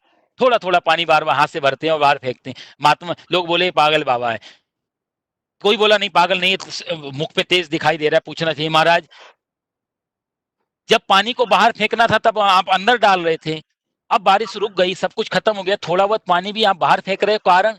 महात्मा जी बोले मेरे मेरे उस प्रभु ने, मेरा परमात्मा मुझे ऐसा लगा कि परमात्मा हमको डुबाना चाहता है, उसका इसमें मजा है, तो क्यों ना उसकी चाह में मैंने अपनी चाह मिला दी। तू डुबाने में देर मत कर, मैं भी तेरी हेल्प करता हूं। मैं पानी भीतर डाल रहा था, लेकिन बाद में पता लगा डुबाना नहीं चाहता, सिर्फ डराना चाहता है, तो इतना भी पानी क्यों रहने दूं, कहीं इससे डूब जाए तो। किनारे पे ये भी पानी भी इसमें नहीं रहना चाहिए, नाव बिल्कुल डूबनी नहीं चाहिए, क्योंकि अब वो बचाना चाहता है, तो अब बचाने में मैं सहयोग कर रहा हूं। राजी है उसी में जिसमें तेरी रजा है, तत् सुखे सुखित्वम, जिसमें तू सुखी रहे, जिसमें तू आनंदित रहे, जिसमें तेरी मौज हो, वही मेरी मौज है। यहाँ अर्जुन कहीं ना कहीं इन बातों को लेके चल रहा है, मैं दुखी हो जाऊं, वो लोग सुखी हो जाएं, ऐसा राज्य लेके मैं क्या करूं कि मैं भी दुखी रहूं और ये लोग भी जीवन में ना रहें। एवं माम प्रतीकारम अशस्त्रम शस्त्रपाणयः। इस श्लोक का भाव बहुत सुंदर है। समय कम है, इसलिए हम अगले श्लोक को भी ले लेते हैं, इसके बाद समाप्ति की ओर ले जाएंगे। आप लोग विलंब तो नहीं हो रहा है जी इसमें? 10 मिनट और ले सकते हैं? जी पंडित जी, जी बिल्कुल बिल्कुल बिल्कुल। आप कहते हैं संजय उवाच, 47। संजय कहते हैं एव मुक्त्वा अर्जुनः शंखे रथोपस्थ उपाविशत विसृज्य ससरम चापम शोक संविघ्नमानसः। एवं ऐसा कह के शोकाकुल मन वाले अर्जुन वाण सहित धनुष का त्याग करके युद्ध भूमि में रथ के मध्य भाग में वो बैठ गए। अब अर्जुन ने सारी बातें जो उसके मन में तात्कालिक परिस्थिति को देख करके आई, जो भी तर्क वो लगा सकता था, जो भी वाणी वो कह सकता था, उसने सारा का सारा उसके दिमाग में आया, उसने सब उड़ेल दिया। और जब उससे भी काम नहीं चला, कृष्ण ने कोई उत्तर नहीं दिया, तो उसने क्या किया अंत में कि शोक संविघ्न मानसा और ससरम चापम विसृज्य, अपने जो धनुष था चापम विसृज्य, उसका भी त्याग कर दिया। जो गांडीव उठा करके उसने कहा था ना दैन्यम ना पलायनम, ना छोड़ूंगा ना दया करूंगा और ना भागूंगा ना पीठ दिखाऊंगा, वही गांडीव को आज अर्जुन ने छोड़ दिया। वहां यहां पर एक छोटी सी समझने की, हालांकि सब ट्रांसलेशन ही चल रहे हैं, एक जैसे ही चीजें हैं वो, लेकिन फिर छोटी सी बात समझने की है ये। वाण सहित अर्जुन ने धनुष का त्याग किया, यह शब्द यह विसृज्य चापम, छोड़ दिया अपनी तरफ से, छूट गया ऐसा नहीं लिखा है। वो कह रहा था अर्जुन थोड़ी देर पहले, मेरा मुख सूख रहा है, बेपथुश्च शरीरे में रोम हर्षस्य जायते, मेरे रोम रोम कांप रहे हैं, मेरा शरीर हिल रहा है, कपकपी आ रही है, मेरा वाण धनुष छूट रहा है, लेकिन धनुष छूटा नहीं था। धनुष छूट रहा तो छूट ही जाता इतनी सब बात कहने में। यहाँ पर श्लोक, अंतिम श्लोक में ये कहीं ना कहीं व्यास जी लिखते हैं कि विसृज्य ससरम चापम, अपने धनुष को उसने उठा करके रख दिया, छोड़ दिया। दो चीजें समझने की है कि छोड़ दिया और छूट गया, दोनों में मौलिक अंतर होता है। जब हम किसी चीज को छोड़ते हैं तो हमारे मन में उसके प्रति दोनों चीजें काम करती हैं, या तो उसके प्रति अट्रैक्शन है और एक डिट्रैक्शन, दोनों चीजें। भाई आप किसी, मान लिया आप शराब नहीं पीते,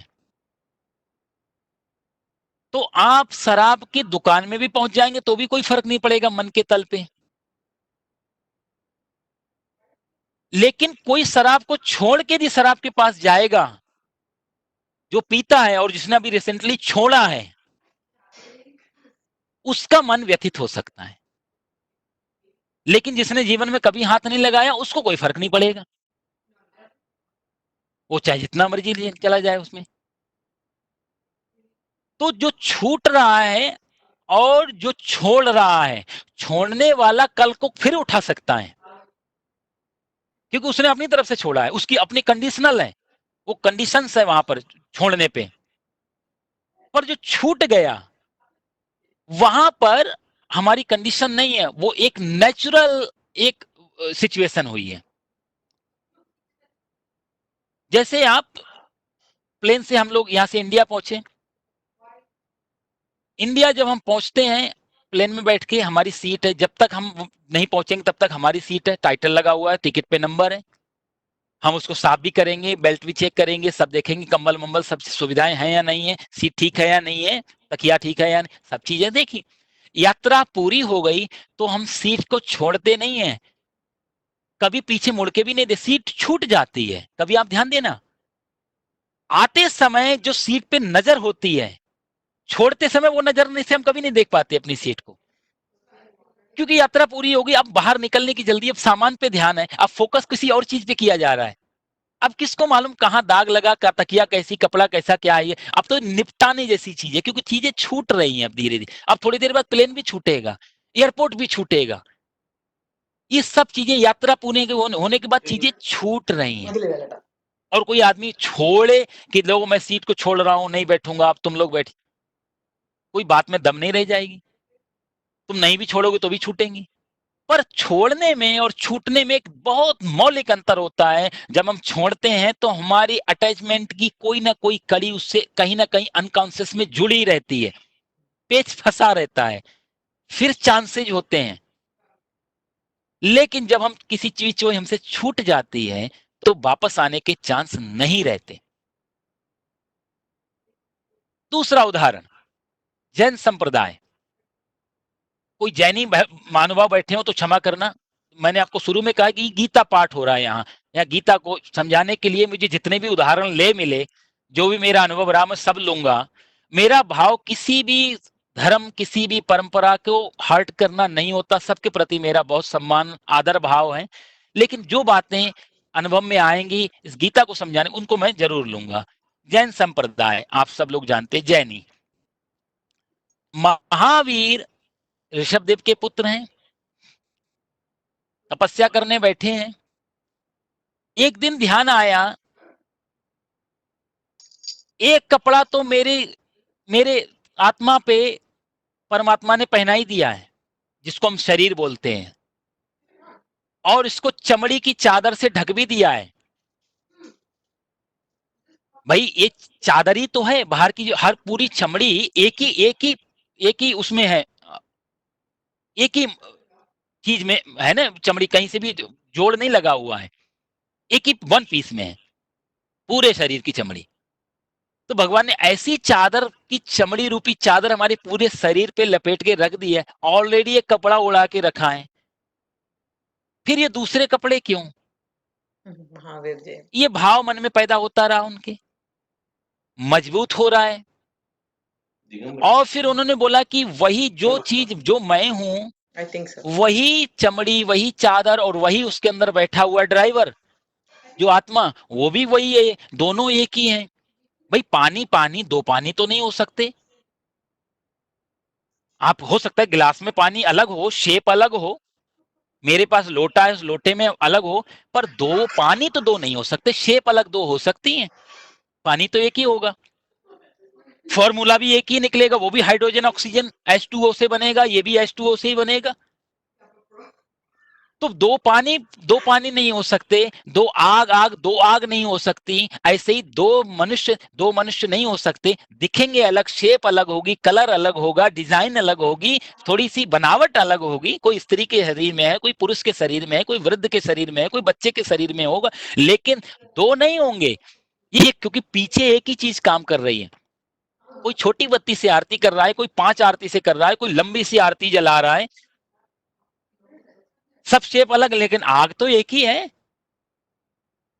महावीर को जब ये सब ज्ञान हुआ है, लमो अलिहंतालम, जिसके सारे सत्य, ये फॉर्मूला भी बड़े, आप आगे आने वाले समय में इस पे भी आपको चर्चा करूंगा, उन्होंने जो फॉर्मूला दिया महावीर स्वामी ने, क्या गजब कर दिया। नमो अरिहंतारम, जिसके शत्रु खत्म हो गए उनको मैं प्रणाम करता हूं। ये जैन संप्रदाय का सबसे ऊंचा फॉर्मूला है। तो महावीर के अंदर जब ये वृत्ति आई कि वो भी वही और मैं भी वही, किससे छुपाना और क्या छुपाना, क्यों मेंटेन करना, क्यों ढकना, सबको तो मालूम है सब जगह क्या है और मैं और तुम्हें कोई फर्क ही नहीं रह गया। ये भाव दशा होते होते दिन बीते, बरसात बीती, गर्मी बीती, वो जो कपड़े पहने हुए थे महावीर स्वामी, वो कपड़े बरसात से भीगे, धूप से जले, अंदर शरीर की गर्मी से सड़े, गले, फट गए, उतर गए, महावीर को पता भी नहीं चला शरीर कब नग्न हो गया। हमारे लोगों की भाषा में महावीर तो अभी भी कपड़े पहने हुए हैं अपनी भाव दशा में, वो प्रकृति का नेचर का कपड़ा बोल रहे हैं। ये चमड़ी की चादर से मेरे को ऑलरेडी उड़ा दिया है, यहाँ कट लगता है तो तुरंत शरीर फिर से चादर उड़ा के उसको पैच लगा के ठीक कर लेता है। इतनी अच्छी ऊपर की टेक्नोलॉजी है, मैं क्यों उसको ऊपर से चादर डालूं। लेकिन फेंका नहीं, कपड़े उतार के कभी फेंके नहीं उन्होंने, कपड़े शरीर पे पड़े पड़े सड़ के गल गए और धीरे धीरे धीरे धीरे वस्त्र उतर गए, वस्त्रहीन हो गए, नग्न अवस्था हो गई महावीर की। लेकिन कब, जब इतना बड़ा ज्ञान हुआ तब वस्त्रहीन हो गया शरीर और पता भी नहीं चला। फॉर्मूला क्या लिया गया आने वाली पीढ़ियों में, आने वाले समाज में, कि शायद नग्न होने से ब्रह्म की प्राप्ति हो जाती है, भगवान नंगे को मिल जाते हैं। भगवान साहब नंगे को मिलते तो कुत्ता बिल्ली तो नंगे ही पैदा होते हैं, नंगे ही रहते हैं। गाय भैंस घोड़ा हाथी सारे जानवर मनुष्य को छोड़ के कोई कपड़ा नहीं पहनता है। सबको भगवत प्राप्ति हो चुकी होती, सबको ज्ञान हो चुका होता। वस्त्रों को, वस्त्र यदि इतनी बाधा है तो नंगा बच्चा तो ब्रह्म रूप में ही पैदा होता, उसको ये भगवान मान लेते। वस्त्रों का कोई संबंध, नग्नता सा और सभ्यता का और वस्त्र का पहन आभूषणों का कोई संबंध नहीं है। जितने मर्जी पहनो, खूब सजो, जीवन दिया, शरीर दिया, सारी सुविधाएं दी हैं, खूब सजे, कोई उसका उसका रिलीजन से, स्पिरिचुअलिटी से, अध्यात्म से उसका कोई कनेक्शन ना, कोई बाधा है और ना ही उसका कोई सीधा सीधा संबंध है उसका। आभूषण पहन के परमात्मा नहीं मिलेगा ऐसा भी नहीं है, और आभूषण पहन के मिलेगा वो भी कुछ नहीं, छोड़ना भी नहीं और उसको पाने भी नहीं। असली दशा है मन स्थिति की, छूट रहा है या छोड़ रहे हैं। गीता पढ़ के जंगल में भाग जाएं तो जंगल में सारे जो जीव जंतु रह रहे हैं वो तो भगवान को प्राप्त नहीं है, तो जंगल में भी भगवान नहीं। गीता पढ़ के अर्जुन भी जंगल में नहीं भागा साहब। लोग बोलते हैं गीता सन्यासियों के लिए, गीता सन्यासी के लिए होती तो सुना किसको रहे हैं भगवान। दो दो शादी करके बैठा है अर्जुन, उसका बेटा भी अभिमन्यु लड़ने के लिए आया है, 5 पुत्रों में से भी वो 5 पुत्र लड़ने के लिए आए। सुभद्रा और द्रौपदी दोनों घर में बैठी हुई हैं, ग्रस्त है और अच्छा ग्रस्त है। और मजे की बात, ग्रस्त ही नहीं है, राज्य के लिए लड़ाई करवा रहे हैं, यानी कि सारा तामझाम दुनिया का।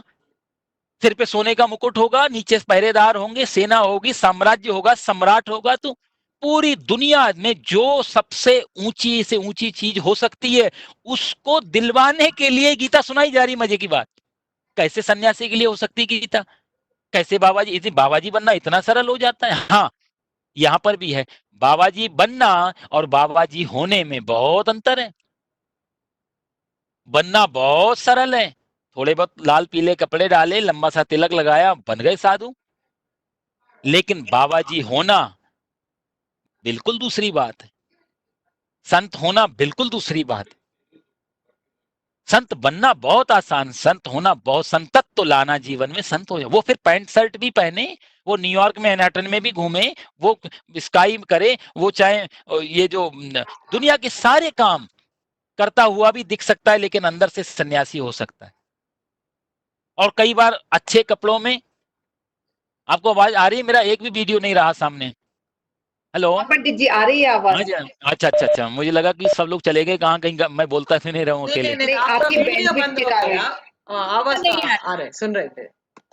मेरा वीडियो नहीं आ रहा है? नहीं नहीं आ रहा है, बैंडविड्थ के कारण आपका। अभी जस्ट स्टॉप हो गया, नो प्रॉब्लम पंडित जी, हमको सुना दे रहे। ओ हाँ हाँ ओके, ओ अच्छा अच्छा, पता नहीं क्या हुआ होगा। खैर अब 5-7 मिनट में समाप्त करेंगे। तो मेरा कहने के बाद 5 मिनट और लूंगा आपके, फिर हम इस पे थोड़ी बहुत व्याख्या हम अगले दिन भी रखेंगे।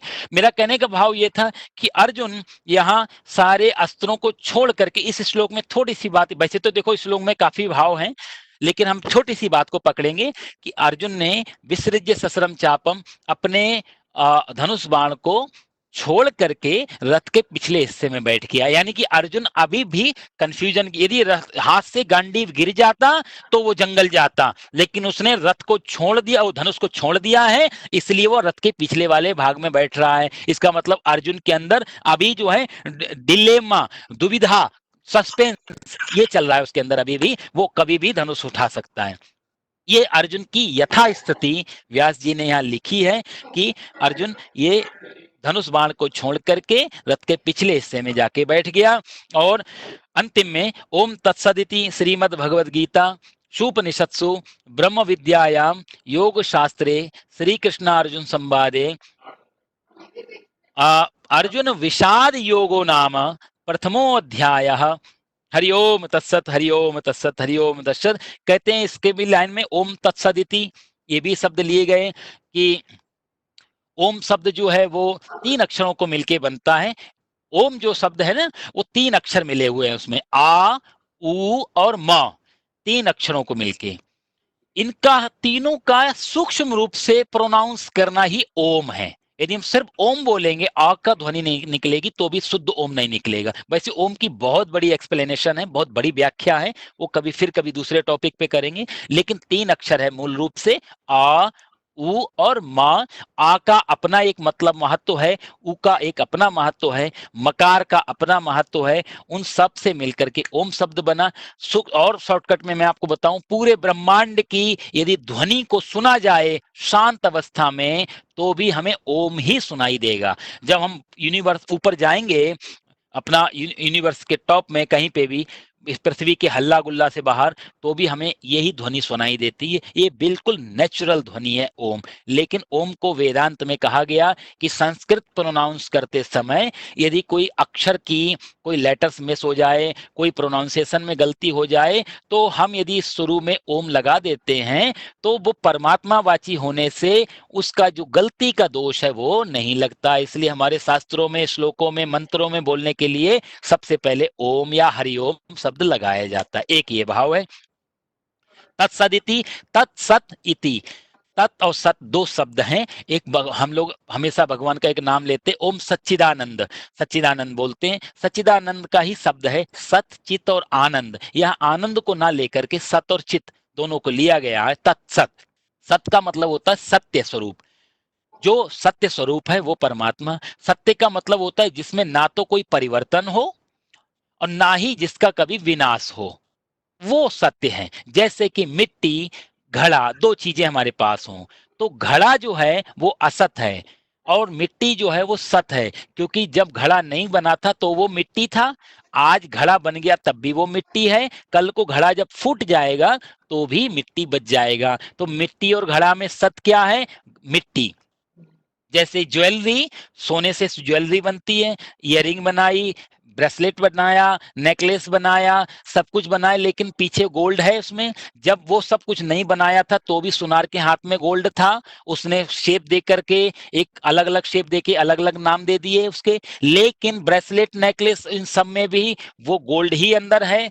और जिस दिन हमको पसंद नहीं आया, हमने सब लिया और एक जगह कूट दिया सबको, तो लास्ट में हमारे हाथ में भी क्या बचा? गोल्ड। तो जैसे गोल्ड और ज्वेलरी में गोल्ड सत है, ऐसे इस पूरी दुनिया में, दुनिया जब नहीं थी, आशीद एकम पर ब्रह्म नित्य मुक्तम अविक्रियम, जब ये संसार नहीं था तो भी वो ब्रह्म था, आज संसार है तो भी वो ब्रह्म है, और सारा ब्रह्ममयी संसार, कल को संसार नहीं बचेगा तो भी वो ब्रह्म बचेगा। इसलिए उस परम सत्ता को यहाँ पर सत कहा गया। इति सुपनिषत्सु, सुपनिषत्सु का मतलब होता है ये उपनिषद है। ये गीता जो है हमारे 108 मुख्य उपनिषद हैं, जिसमें कठोपनिषद, तैत्तरीय उपनिषद, ईशावास्य उपनिषद, बहुत सारे उपनिषद है। उनकी भी चर्चा हम लोग समय समय पे करेंगे। बड़े सुंदर सुंदर कठोपनिषद भी बड़ा सुनने जैसा भाव है उसके। इस श्लोकों की व्याख्याओं के अंतर्गत आएंगे तो मैं आपको जरूर सुनाऊंगा। ब्रह्म विद्यायाम, यहाँ कृष्ण विद्या नहीं कहा, यहाँ कोई विष्णु विद्या नहीं कहा, ये सनातन धर्म विद्या नहीं कहा, यहाँ ब्रह्म विद्या कहा। ब्रह्म का मतलब होता है पावर। हर रिलीजन, हर धर्म किसी एक को तो स्वीकार कर ही रहा है, किसी एक पावर को, जिसको हम लोग ब्रह्म बोलते हैं। और हम, मजे की बात, हम लोगों ने ब्रह्म का कोई स्वरूप नहीं दिया। मेरा वीडियो अब आ रहा है अच्छी तरह से आपको? Yes. ठीक हो गया शायद। जी, या तो ठीक आ रहा है। ब्रह्म का कोई स्वरूप नहीं दिया हम लोगों ने। विष्णु का स्वरूप दिया है, शेषनाग पे लेटे हैं, माता लक्ष्मी पैर दबा रही। शिव का स्वरूप दिया, ब्रह्मा का स्वरूप दिया, इन सारे देवताओं के स्वरूप है, लेकिन ब्रह्म बोल के कोई स्वरूप नहीं है। गोस्वामी तुलसीदास जी ने में रामचरितमानस में लिखा है, बिन पग चलहि सुनई विनु काना, बिन कर कर्म करई विधि नाना। जिसको बिना पैर के जो सब जगह चल सकता है, और बिन पग सुनई विनु काना, बिना कान के जो सब कुछ सुन सकता है। कर विन कर्म, कर मतलब हाथ के बिना सारे कार्य जिसके हो रहे हैं, करें विधि नाना, वही ब्रह्म।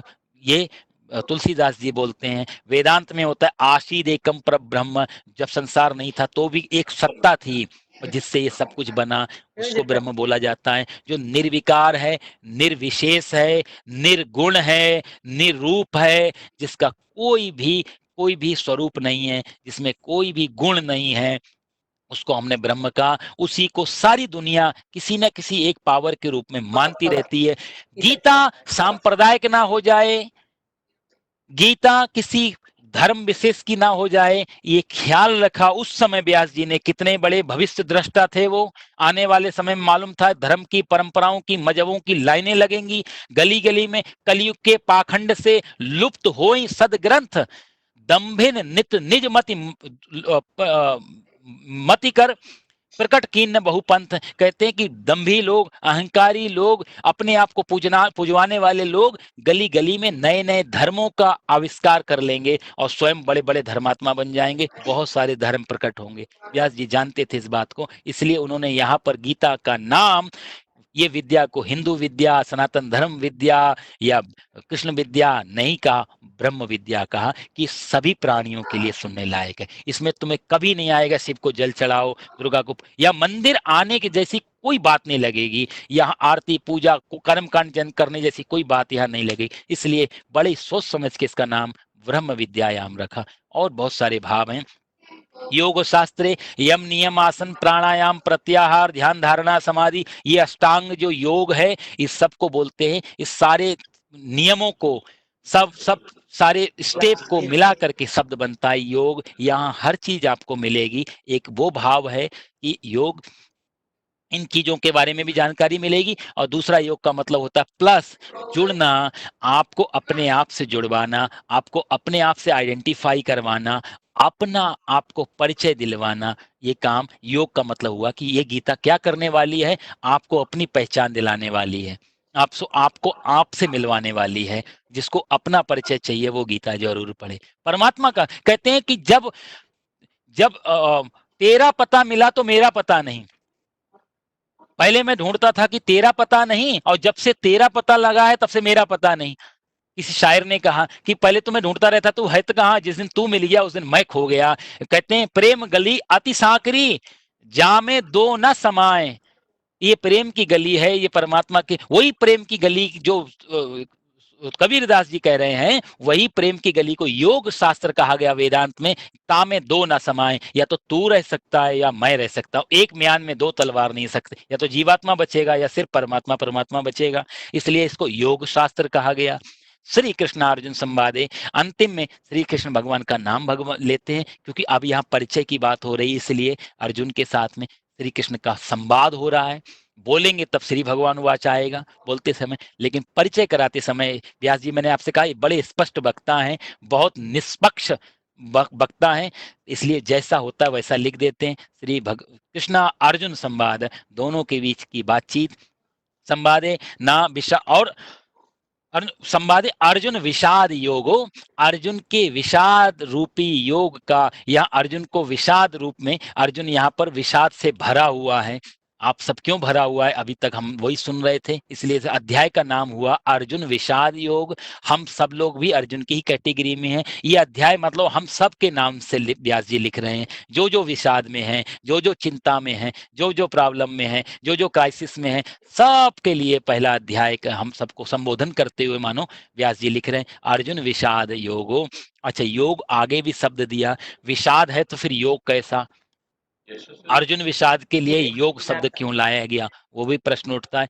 उसकी चर्चा हम फिर अगले सेशन में करेंगे, क्योंकि फिर लंबी हो जाएगी व्याख्या कि अर्जुन विषाद के साथ में योग शब्द देना उपयुक्त तो नहीं जैसा लग रहा है। योग शब्द तो परमात्मा के साथ होना चाहिए, विषाद के साथ कैसा योग, विषाद के साथ तो वियोग होना चाहिए, विषाद तो जाना चाहिए, डिप्रेशन टेंशन तो जानी चाहिए, चिंताएं तो जानी चाहिए, इनके साथ जुड़ना कैसे, यहाँ अर्जुन विषाद योगो क्यों कहा, इसकी भी चर्चा है आगे। प्रथमोध्याय अगले सेशन में इसके लिए जरूर थोड़ी सी बात करके फिर हम दूसरे अध्याय में चले जाएंगे। तो ये पहला अध्याय इस प्रकार से भगवान के चरणों में निवेदन। ओम हरिओम तत्सत, हरिओम तत्सत। पूर्णमदः पूर्णमिदं पूर्णात् पूर्णमुदच्यते पूर्णस्य पूर्णमादाय पूर्णमेवावशिष्यते। ओम शांति शांति सुशांतिर्भवतु। बोलो गीता माता की जय, सच्चिदानंद भगवान की जय। हाँ जी, किसी का कोई प्रश्न हो? हाँ जी, बहुत धन्यवाद पंडित जी, बहुत बहुत धन्यवाद। तो कोई भी क्वेश्चन हो अभी तक के हमारे चर्चा में, आप प्लीज जरूर रखेंगे और अगले बार में आप वो प्रश्न मेरे